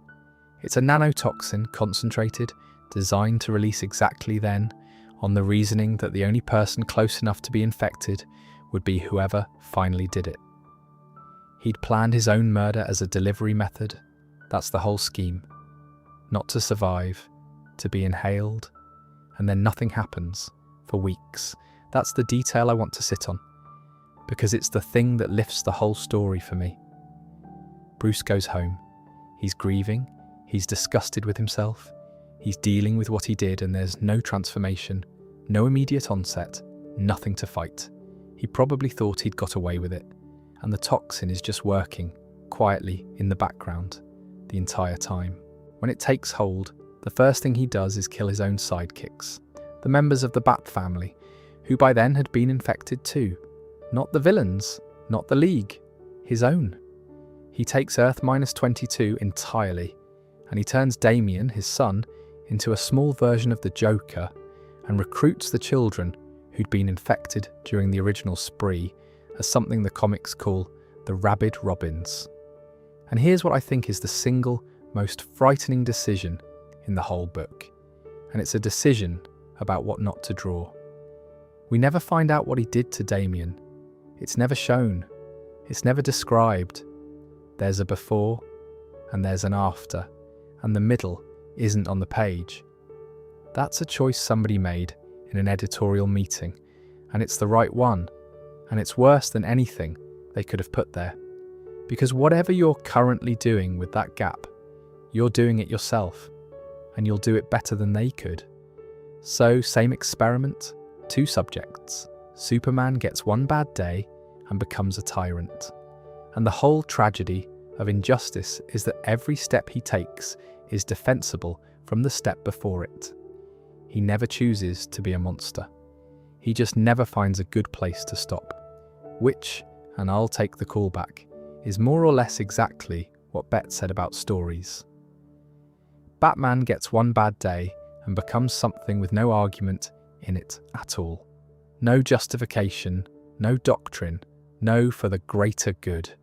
He simply thinks it's funny. His stated philosophy, when he bothers, is that a Batman who laughs is a Batman who always wins, because everything Bruce ever refused to do was a restraint, and he's got rid of them. I find the Superman version more upsetting, personally. The Batman one is a horror villain, and he's a very good one, and he's still fundamentally a monster in a story about monsters. The Superman one is a man in a committee meeting with himself, voting the wrong way, one item at a time for years. And we've seen how that goes. Both of those stories have long tails, and the tales say something about why they took hold the way they did. What happens to the Batman who laughs is that he gets recruited. Barbatos, and yes, the same Barbatos, the cosmic bat the Court of Owls splintered off to worship, which is why I mentioned it earlier, pulls him out of his conquered world and makes him the leader of the Dark Knights, which is a team of Batmen, 7 of them, each from a different world in the Dark Multiverse, each one built out of a specific thing that could have gone wrong. One of them is the Grim Knight, who is a Bruce Wayne that picked up the gun in the alley and never put it down, and who runs Gotham as a police state. One of them, in the later material, is the Robin King, which is a child, and which is the one the Batman who laughs likes best. And in Death Metal, the sequel, he doesn't just have 7, he has an army of Bruce Waynes, and they take the main DC Earth. And it goes about as well as you'd expect. His actual method, though, the thing he does rather than fights, is infection. He gets hold of Jim Gordon and puts a mind control toxin from the dark multiverse in him, and Gordon infects other people, and they infect others. That's the plan. Not a weapon, a chain. He eventually gets what he wants by putting his brain into another Bruce Wayne, one from a world where Bruce had the powers of Dr. Manhattan, and becomes something called the Darkest Knight, which is where I personally get off the bus, but I understand why they went there, and the detail I like best in the whole run. The actual Joker, the main one, cannot stand him, refuses to work with him, won't have him in the Legion of Doom, actively teams up with Batman to get rid of him. Which tells you something. The Joker's whole argument is that Batman is one bad day from being him, and when he's shown a version where that actually happened, his reaction is to find it repellent and go and help Batman stop it. He didn't want to be proved right. He wanted to keep asking. On the injustice side, the tale is longer and grimmer because it's a comic that ran for years and had to keep going. Alfred dies, killed by Victor Zash in the house during the war. Catwoman gives up and defects. The insurgency comes apart repeatedly and gets rebuilt out of whoever's left. Lex Luthor ends up as one of the good ones, working inside the regime as a double agent, and he doesn't survive it either. And the thing that makes those books hurt rather than just being grim is how many of the deaths are administrative. Somebody gets executed because they were on a list. The regime has a process. Wonder Woman is at Superman's shoulder for nearly all of it, and her contribution is almost always to make the next step sound reasonable. Somewhere in there is a magical weapon that shows an alternate branch, a world where Batman was the one who killed the Joker, which spares his friend the slide into all of this. Bruce takes the hit himself, and Clark stays intact. He looks at it, and it isn't available, obviously. It's a glimpse of the version where somebody stopped it in time. So that's the pair of them. One world where the Joker's argument was proved on Superman, and one where it was proved on Batman, and in both cases, the proof cost a planet. And I keep coming back to the fact that neither story is about the Joker winning a fight. In Injustice, he's dead by the end of the first act, killed in about 4 panels. On Earth -22, he's dead before the interesting part starts. And he dies on purpose, because dying was the delivery method. He's not in either story for long, he just set them up and left. Which is, I'd say, the most genuinely disturbing thing about the character as anyone's currently writing him. Not what he does while he's there, what keeps happening after he's gone. And here's a fun detail, the story that a lot of people will tell you is the darkest thing DC ever published isn't a horror comic at all. It's not Vertigo, it's not a Batman book, and there's no monster in it. It's a Justice League murder mystery from 2004, and people are still arguing about it. Identity Crisis, 7 issues, June to December 2004, written by Brad Meltzer with art by Rags Morales. And I should say up front that I don't think it's a straightforwardly good comic, or a straightforwardly bad one, and that people whose taste I respect land in completely opposite places on it. I'll tell you where I land at the end. It opens with the murder of Sue Dibney. Sue is the wife of Ralph Dibney, the elongated man. She is, in the version of the DC universe that existed before this book, a lovely presence, a supporting character who spent years hanging around the Justice League satellite, well-liked, married to one of the daffier heroes, never in any real danger. She's the sort of character who exists so that the superhero world has somebody normal in it. She's found dead in the first issue, burned, and the additional detail, which the comic delivers immediately and without softening, is that she'd just found out she was pregnant. So the League goes looking for who did it, and what they find first is themselves, because there's a flashback. Years earlier, aboard the satellite, a villain called Dr. Light got up there, while most of the team was elsewhere, and what he did was assault Sue, and access the League's files, and come away knowing every secret identity in the organisation.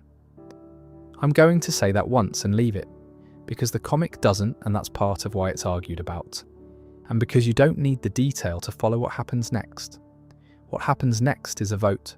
7 of them are in the room. Green Arrow, Black Canary, Hal Jordan's Green Lantern, Hawkman the Atom, Zatanna, and Barry Allen's Flash. Light has just told them plainly that he's going to use what he knows, that he's going to go after their families, and they have to decide what to do about a man who now holds every name and every address. Green Lantern votes no, Green Arrow votes no, Black Canary votes no, Hawkman votes yes, the Atom votes yes, Zatanna votes yes. 3-3, and Barry Allen breaks the tie in favour. That's the moment. That's the whole book, really.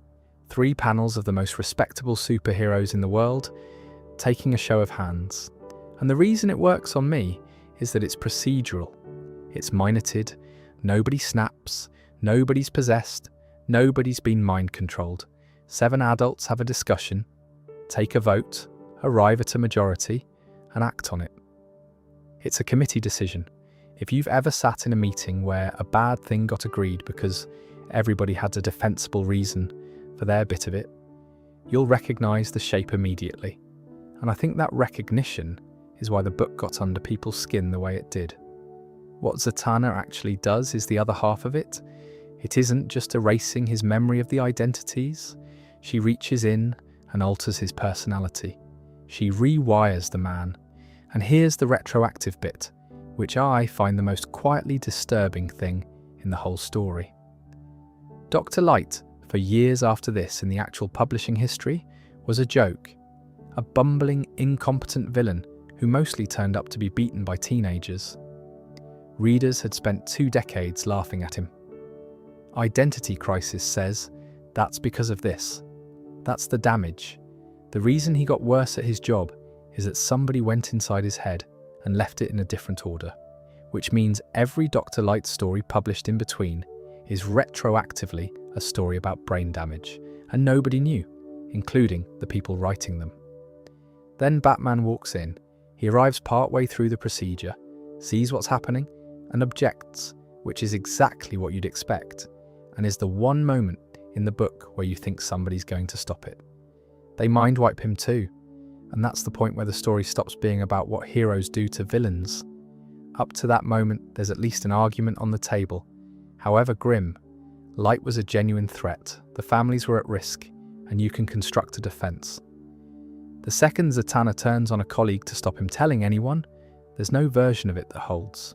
The implication the book then folds back into everything is enormous, and it's done in a single line of dialogue. Villains like Dr. Destiny, yes that one, the Diner, and Brainwave, who are both perfectly capable of working out who the League really were, and who repeatedly failed to. Why? Not because they weren't clever enough, because every time they did work it out, the League erased it. So the entire Silver Age, all those stories where the secret identities somehow held together against people who could read minds, gets a new explanation. It wasn't luck, and it wasn't good tradecraft, it was maintenance. Green Arrow's summary of how Superman and Batman never noticed any of this going on is the line most people quote, that they saw what they wanted to see. There's a whole thesis in that about how large organisations manage to not know things, and Meltzer, whatever else you think of the book, absolutely nails it. The murder itself resolves in a way that a lot of readers hated, and I'd say fairly. Dr. Light didn't do it. Dr. Midnight and Mr. Terrific run the autopsy and rule him out. The killer turns out to be Jean Loring, the Atom's ex-wife, who did it as part of a scheme to frighten Ray Palmer back into her life. Along the way, Tim Drake's father is killed too, which is a loss the Batman books carried for years afterwards. Now the criticism, because it's substantial and it deserves stating properly rather than being waved at. The core objection is that Sue Dibney was a character who existed and was liked, and this book reached backwards into her history to insert an assault that hadn't been there, killed her in the first issue, and use both things as fuel for a story that is fundamentally about how the men around her feel. She doesn't get an arc, she gets a function, and critics at the time and since have argued that's a straightforwardly ugly piece of writing regardless of how well constructed the mystery is around it. I think that criticism is correct. I also think The Vote is one of the best written scenes in a superhero comic that decade. Both of those are true at once, and I've stopped trying to resolve them. There's a counterpoint worth knowing too, which is that people who complained the book had ruined Zatanna often hadn't noticed that Zatanna had been mind-wiping people in the actual comics since the 70s. The capability wasn't invented in 2004. What was invented was making everybody look at it. And I suppose that's the honest summary of the whole thing. Identity Crisis didn't add a dark secret to the Justice League. It took a load of things that had been sitting in the continuity for 30 years, lined them up, and pointed out what they added up to. The reaction to that was enormous and furious, and it hasn't stopped. There was a forum on one website that essentially formed because of the arguments this comic generated. 20-odd years later, people are still going, which for a 7-issue miniseries about a woman nobody had thought about much is a strange kind of achievement. There's a fair bit of the book I've skipped over, and some of it is very good, so let me pick up the loose ends. The villains have a plot of their own running through it, which is that somebody, the calculator, doing what amounts to a paid information service, has worked out that the way to hurt superheroes is to go after the people they live with. So while the League are chasing the murder, a slow campaign against families is happening underneath, and the League don't spot it because they're busy investigating themselves. That's where Jack Drake comes in. Tim Drake's father, a civilian, a widower, a man who had no idea what his son did in the evenings. Captain Boomerang is sent to kill him, and he does, and Jack manages to kill Boomerang at the same time. They go together, in a house with nobody there to help. It's about 4 pages, and it's the best thing in the series. And Tim, who's a teenager, gets a phone message about it after the fact. That death carried in the Batman books for years. Tim Drake's whole thing up to that point had been that he was the Robin with a family, the one who went home to a dad, which made him structurally different from Dick and Jason and everybody else in the operation. Identity Crisis took that away and made him like the rest of them, and the books had to deal with it afterwards. There's also a fight with Deathstroke in the middle of the series that has become famous. He goes through most of the team single-handed: Black Canary, Zatanna, Green Lantern, The Flash, Hawkman, the Atom, and does it by knowing exactly what each of them is going to do before they do it. It's a demonstration piece, and it's fantastically well drawn, and it ends with Green Arrow shooting him in the empty eye socket, which is the sort of thing Green Arrow gets to do about once a decade. And Wally West, the Flash by that point, ends up holding the secret. He finds out what the previous generation did, including his Uncle Barry, and he has to decide whether to tell Superman and Batman. He doesn't. Partly to protect Zatanna and the others, partly because Barry's memory is involved and he can't bring himself to hand that over, which is the book's final little cruelty structurally. It doesn't end with the truth coming out. It ends with a new generation deciding to keep it, for reasons that are entirely sympathetic and are exactly the reasons the original 7 had. Jan Loring, meanwhile, goes to Arkham, and she doesn't stay a footnote. She later becomes the host body for Eclipso, which turns her from a woman having a breakdown into a cosmic scale problem. And I've never been sure whether that's a good use of the character or a way of avoiding having to think about her. And here's the coda that made me put this section in the video at all. 20 years later, in a 2024 event, DC did it again. Amanda Waller, who by that point had made herself the central villain of the whole line, gets dealt with at the end, and the way she gets dealt with is a mind wipe. The exact mechanism the League used on Dr. Light, applied to a human being who is unambiguously the worst person in the story by heroes, has a resolution, presented more or less as a happy ending. And I'll add one small thing in the book's defence because I've been fairly hard on it. The scene everyone remembers is the vote, and the reason it's remembered is that Meltzer writes it as a meeting. Not a crisis, not a shouting match. People putting hands up. And I don't think any superhero comic before or since has quite managed to make a committee frightening, which is a difficult thing to do on a page where everybody's in tights. If the rest of the series were as good as that scene, we wouldn't still be arguing about it. We'd just call it a classic and move on. So either that's a deliberate echo, and the writers are asking whether we've learned anything, or it isn't, and we haven't. I go back and forth on which of those is worse. But now, let's go back a decade or so, because I want to talk about a city. But first about 4 people on a shuttle, because that's the part almost nobody remembers, and it's easily the worst of it. There was a space shuttle called the Excalibur run by LexCorp, which should tell you everything about the standard of care involved, with a crew of 4 aboard. One of them was a scientist called Hank Henshaw. Another was his wife, Terry. They were exposed to cosmic radiation, and the shuttle came down. And what the radiation did to them is where this stops being a normal superhero origin. One of the crew came apart mentally and flew into the sun, under his own power, deliberately. Another one killed himself using an MRI machine. Henshaw's own body disintegrated. Not instantly, he had time to understand what was happening, and what saved him, if that's the word, was that the same radiation had given him the ability to exist inside machinery. So he moved. His body stopped being available, and he simply carried on somewhere else. And he built himself a robotic body to walk around in. Terry survived. That's important.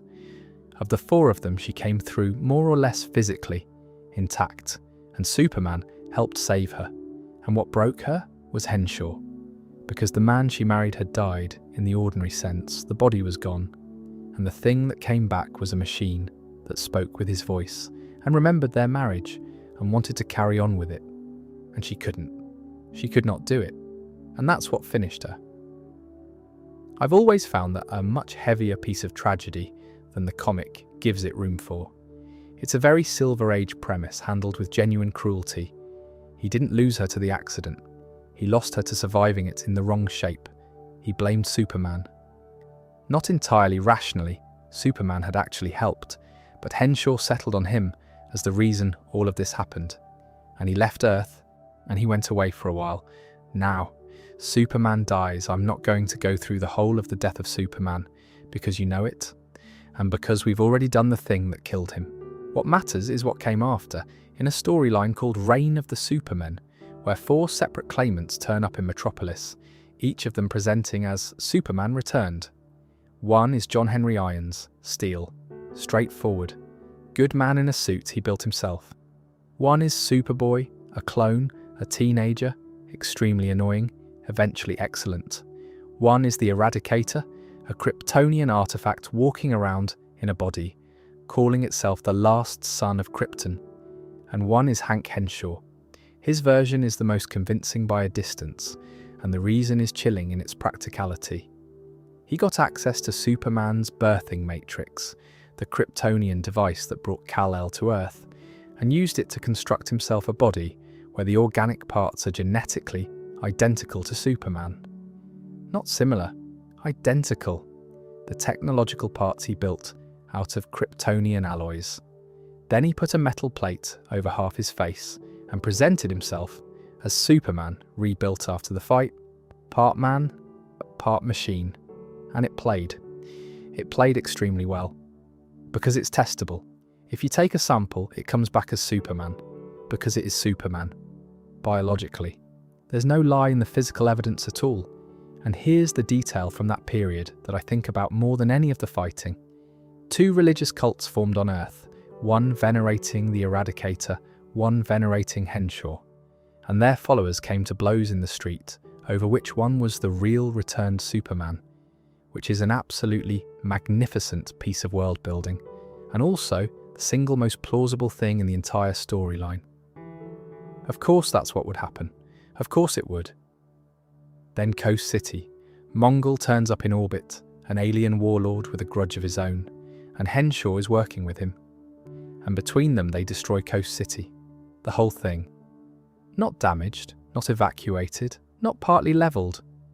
Gone, and everyone in it, in the order of millions of people. And the reason for it is the thing that makes my skin crawl. It wasn't revenge and it wasn't a demonstration. It was groundwork. The plan was to build something called Engine City on the site, one of 4 engines that would convert the Earth itself into a mobile war planet. Coast City was cleared because Coast City was in the way of a construction project. Henshaw's ex-wife had lived there, incidentally. That's on the record and it's never fully explored, and I've never known quite what to make of it. And then he does the thing that I genuinely rate as the pettiest act in DC Comics. He goes on television and convinces the White House and the public that the Eradicator did it. Millions of people. A city removed from the map, and Henshaw's immediate follow-up is a public relations exercise. He frames the other Superman, because the entire point of the exercise, from the beginning, was never to hurt Superman. Superman was dead. It was to destroy what Superman meant. And you don't do that by killing people.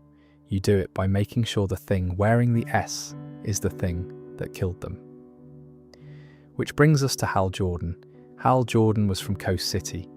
That was his home, in the specific way that matters. It's where his life was.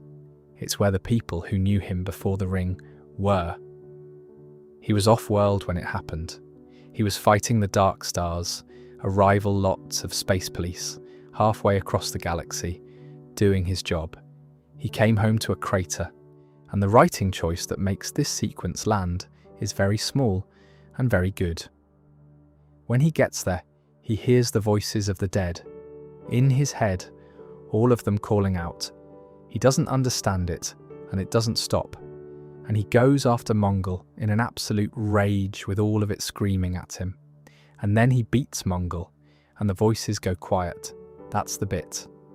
Not the voices, the silence afterwards, because there's nothing left to say, and nothing was accomplished, and he's standing in a hole where a city used to be, with his ears ringing. What follows is Emerald Twilight, which is one of the most controversial storylines DC has ever published.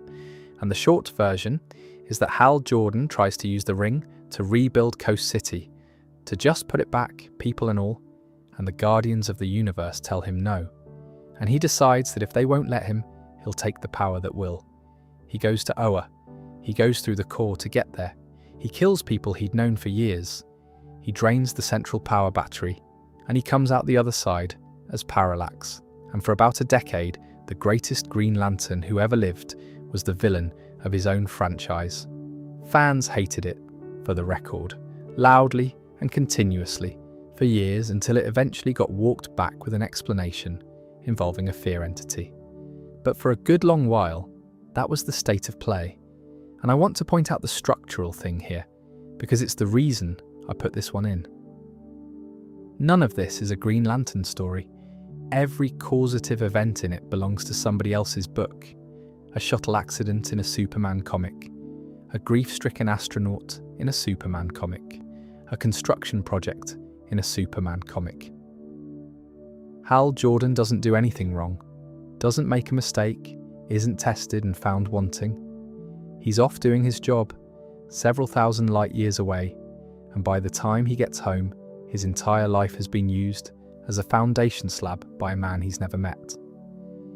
Henshaw ends the storyline with Superman putting an arm through his chest and shattering the body, which is satisfying for about a page until you remember that he's a consciousness that lives in machinery, and that killing the body has never once been the same as killing him. He's still about. He worked with the Manhunters. He worked with the Sinestro Corps. He has spent the last 30 years of publishing, turning up in whichever book needs somebody who cannot be finished off. And every time, underneath the armour, he's a man who wants to stop existing and physically cannot manage it. There's a version of Hank Henshaw where that's the whole tragedy and none of the rest happens. It's a shame nobody wrote it. The end of that storyline has a couple of moments I want to give proper room to, because they're better than the setup deserves. The plan didn't stop at Coast City. Engine City was one of 4, and the next one was going to be Metropolis. Henshaw had a warhead ready and pointed at it, which would have done to Superman's city what he'd already done to Hal Jordan's, and for the same procedural reason. The one who stops it is Superboy, the clone, the teenager who spends most of that storyline being written as an insufferable little idiot with a leather jacket and sunglasses, and who is, at the actual crunch, the person who gets out, gets word to the others, and then goes and turns the missile away from a city of millions. I've got a lot of time for that. The story spends months telling you he's a joke, and then quietly has him do the most consequential thing in it. The other one is the Eradicator, who has spent the whole storyline being an arrogant, cold, faintly frightening presence that nobody quite trusts. Henshaw lures Superman into the reactor of Engine City, which is powered by kryptonite, and moves to kill him with it, and the Eradicator puts himself in the path of the blast. It kills him, but the radiation passes through him on the way, and something about that changes it, and what comes out the other side restores Superman's powers instead of finishing him. So the character everybody had assumed was a fake dies deliberately, and the death is the thing that puts the real one back on his feet, which is a properly satisfying piece of writing, and it's from an era people mostly remember for shoulder pads and holographic covers. And then there's Henshaw afterwards, which is the part I find properly bleak. He worked with the Manhunters, he worked with the Sinestro Corps alongside the Anti-Monitor, which put him at the centre of one of the biggest Green Lantern stories of the 2000s. He kept turning up in book after book, decade after decade, because a villain who cannot be killed is enormously useful to a publisher with a monthly schedule. But the thing that's underneath every one of those appearances, if you read them in a row, is that he wants to die. That's his actual motivation across most of it. Not conquest, not revenge anymore. He's a man who should have died on a shuttle in about 1990, who has spent 35 years unable to stop existing, and who has repeatedly gone looking for something big enough to finish the job. The Sinestro Corps recruited him by promising it. That was the offer. Serve, and afterwards, we'll end you. And he took it. Then there's the detail that I think is the single strangest thing in his file. Before Doomsday was exiled to the end of time, Henshaw installed a device on him, a monitor, to alert him if the creature ever got loose, which means that somewhere in that consciousness is a man keeping tabs. Not to stop it, he set up an alarm so he'd know when the most destructive object in the universe was available again, and then he waited. Two of the things we've talked about tonight, in the same filing system, one of them watching the other. I said at the start of this section that the origin was the worst part, and I want to close on why I think that. Because it's not the deaths, it's that everything Hank Henshaw does afterwards is a man trying to make the accident mean something. Frame the Eradicator, take a city, build an engine, join a corps, hunt a monster. Vast, elaborate, expensive projects, one after another, for decades. And the actual event underneath all of it is 4 people on a shuttle who got hit by something they didn't see coming, and 3 of them didn't survive it. And the 4th couldn't stop. There's no lesson in that. That's the problem. Nothing about it can be made to mean anything. And he's had 35 years to accept that, and he hasn't managed it. And I'm not sure I'd manage it either. Right, let's get properly cosmic for a bit. Jack Kirby came over to DC in 1970 and built, in about 2 years, an entire mythology. It's called The Fourth World, and it runs across several titles: New Gods, Mr. Miracle, The Forever People, Superman's pal Jimmy Olsen, of all things. And the shape of it is 2 planets, New Genesis, which is a paradise, and Apocalypse, which is not. New Gods #1 came out in February 1971, and the way Kirby introduces Apocalypse is with cover copy that reads, and I quote, "A world without mercy, a jungle of the super strong, the creation of evil gods whose code is shape up, or die. That's the tone. That is the entire register of the fourth world. And I want to be clear that I mean that as praise. There is no subtlety anywhere in it. Kirby had an idea, and he wrote it in capital letters and then underlined it. Apocalypse is a planet-wide city. Buildings all the way across, no countryside, no sea, and the whole thing is riddled with fire pits. Not metaphorical ones, great burning holes in the ground that the architecture is built around. It's ruled by Darkseid, who wants one thing, and will come to what. And then there's the naming, because Kirby's approach to naming things in the fourth world is one of the great joys of comics, and it's also, when you slow down and look at it, quite a lot darker than the cheerful bombast makes it seem. Darkseid's chief torturer is called Dasid. That's his role. That's his actual job title in the organisational structure. Torture technician. There's a rank for it. There's presumably a department. The elite squad of warriors is called the Female Furies.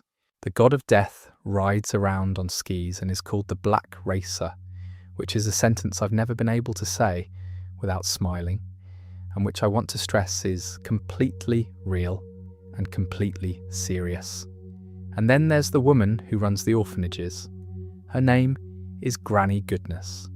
She first appeared in Mr. Miracle No. 2, May 1971, and Kirby modelled her appearance on the comedian Phyllis Diller, which is a fact I find delightful, and which does absolutely nothing to make her less unpleasant. She was born a lowly. That's the peasant class on Apocalypse, the slaves essentially, alongside whatever populations Darkseid's forces have most recently conquered.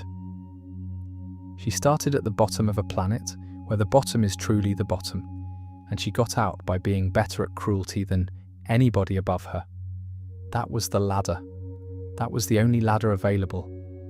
Her institutions are called Terror Orphanages. That is the name. Not a nickname somebody gave them, not what the Resistance calls them. That's what they're called on Apocalypse, out loud, by the people who run them. And what she does there is take the children of the planet, orphans, conquered populations' children, whoever comes in, and process them into soldiers. Physical cruelty, yes, but Granny's specialism is the psychological side. Dasid builds machines to break bodies. Granny does minds, and she does them properly, and what comes out the other end are the parademons who make up the infantry, and at the top of the class, the Female Furies. Now here's the detail that turns this from a colourful bit of villainy into the thing I actually wanted to talk about. Each orphanage is described as a working model of what the universe becomes if Darkseid ever gets what he's after. Not a metaphor for it, a prototype, a functioning small-scale version running now of the intended end state of everything. And what Darkseid is after is the anti-life equation. It's a mathematical proof. That's the concept, a formula that, once known and once delivered, demonstrates conclusively that free will does not exist and never did, and knowing it removes it. Anyone exposed becomes an extension of whoever holds the equation. Not enslaved in the ordinary sense, because slaves know they're slaves, just aligned, permanently, willingly, in the sense that there's no longer any part of them capable of wanting otherwise. So the orphanage is what that looks like at the scale of a building. Children who have had every capacity for independent wanting removed and replaced with Darkseid, running around being cheerful about it. And the plan is to do that to everything that lives. That's the whole fourth world, incidentally. Everything else in it is a delivery mechanism for that idea. And here's the part that gets properly strange, and that I don't think a lot of people clock. The anti-life equation isn't on Apocalypse. It's not something Darkseid has that he needs to deploy. It's repeatedly established as residing in the collective subconscious of the inhabitants of Earth. It's in us. It's been in us the whole time. The proof exists, distributed across human minds, waiting to be assembled. Which is why Apocalypse cares about Earth at all. It's not strategic. We're not a good staging post or a rich planet. He's here because the thing he wants is inside our heads, and he needs to get it out. That's a genuinely peculiar idea to put in a comic in 1971. That the mathematical proof of our own worthlessness is something we're carrying around ourselves. And the only reason it hasn't ended everything is that nobody's finished the working. Now, the reason I find all of this bearable rather than crushing, and it's a good one. Scot-free. Scot-free is Mr. Miracle. He is, without much competition, the cheeriest character in the fourth world. A stage escapologist, a showman, a man who does escape acts for an audience and enjoys it enormously, and he was raised in Granny Goodness's orphanage. Every single thing he can do, he learned there. The escapology isn't a hobby he picked up. It's the only skill that place ever left room for him to develop, because escaping was the only project available. He got out, came to Earth, and turned the survival mechanism into an act, and stands on stages getting out of boxes for people who applaud. I think that's one of the loveliest ideas in superhero comics, and I think it's also horrifying, and I don't believe those cancel out. He's happy. He's genuinely, uncomplicatedly happy. And the reason he's charming is a curriculum. He married Big Barda, who led the female Furies before she defected. She was Granny's chief, top of the whole structure, and she walked. Her old post has never been filled since, which is a small detail I like a great deal. Granny never found anybody good enough to replace her, or never trusted anybody enough to try, and the two of them live in a house on Earth and have a marriage. And it's one of the warmest relationships DC has ever managed. And it's between two people who met in a facility designed to remove the capacity for exactly that. There's a general rule about the fourth world that Kirby set up, and everyone since has kept. A surprising amount of apocalyptian culture is derived from visions of Earth's future. They're not an alien society that happens to be cruel. They've seen where we're going and they've built it early, which recontextualizes the whole thing, if you let it. Granny Goodness isn't an invention. She's a preview. And the series got cancelled, by the way. All of it. Kirby never finished the story. Mr. Miracle was the only title that caught on with readers, and even that went a few issues later. The most ambitious mythology anyone has built in mainstream comics stopped mid-sentence because the sales weren't there, and every writer since has been finishing somebody else's homework, which is possibly the most apocalyptian outcome imaginable. I've left out the best thing in the fourth world, and I've left it deliberately, because it's the piece that makes the whole mythology work. New Genesis and Apocalypse went to war, properly the sort of war that could have taken both of them apart, and very nearly did, and it ended not with a victory but with a treaty, and the terms of the treaty were this: Highfather, who rules New Genesis, and Darkseid, who rules Apocalypse, would each give the other their son. Not as hostages exactly, as a permanent guarantee. Each of them would raise the other's child, and neither could move against the other without destroying his own blood. So Darkseid's son, Orion, went to New Genesis and was raised in paradise by good people, and Highfather's son, Scot-Free, went to Apocalypse, and Scot-Free was raised in Granny Goodness's orphanage.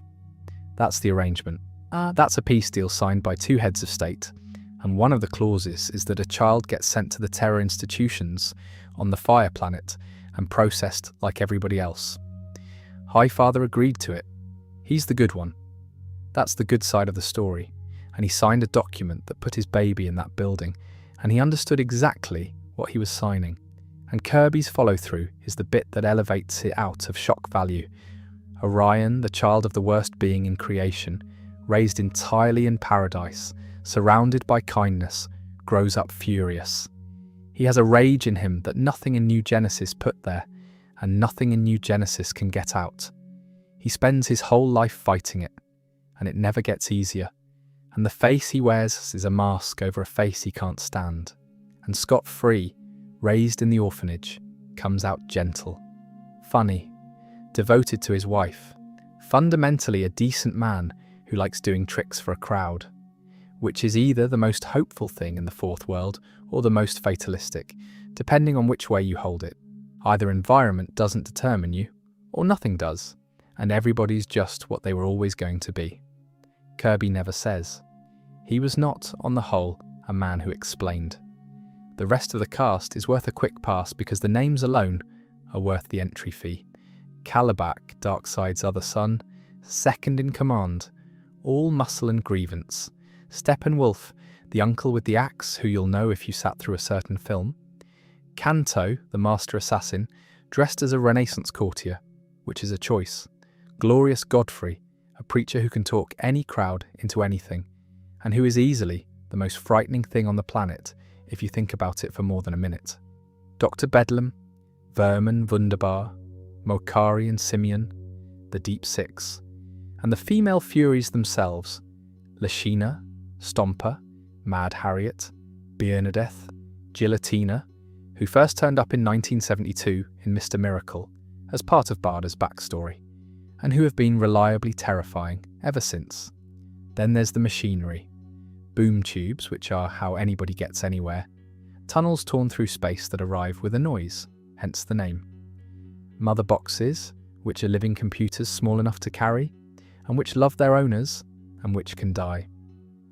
There's a mother box that gives its own life to solve a problem in a Superman story, and Kirby drew it, and it's a small metal box, and it's quietly upsetting.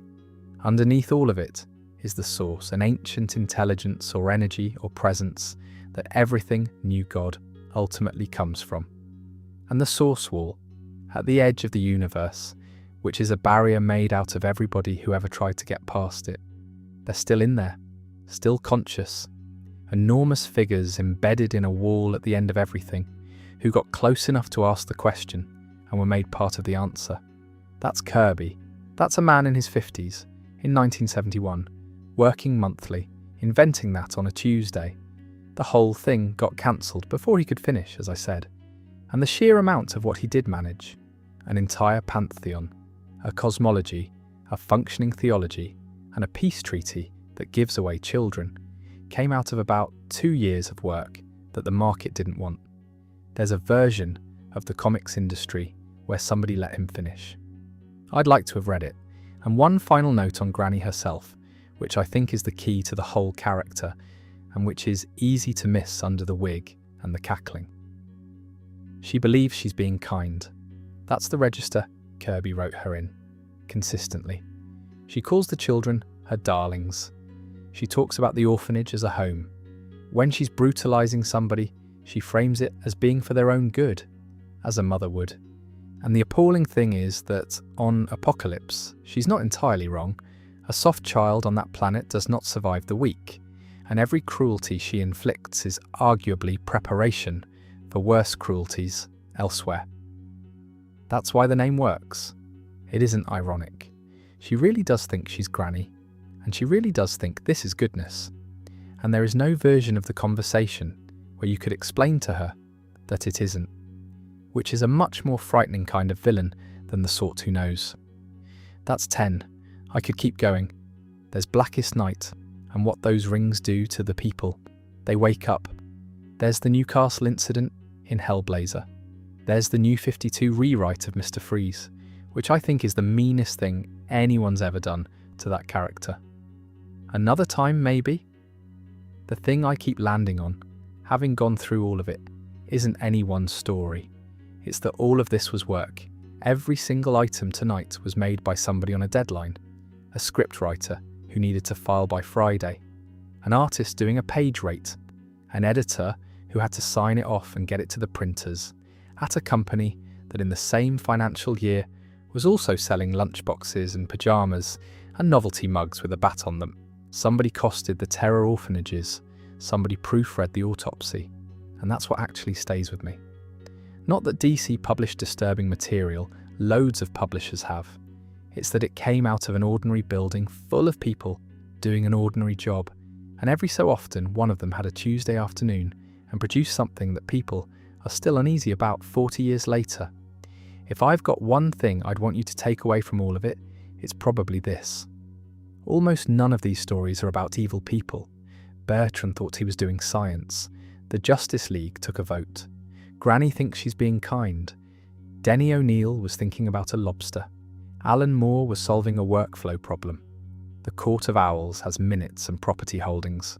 Even the Batman Who Laughs has a doctrine of sorts and can explain it to you.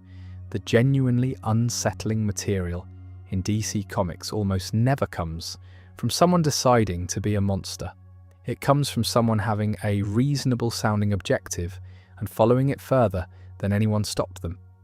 Which is, when you put it that way, less a fact about comics and more a fact about everything.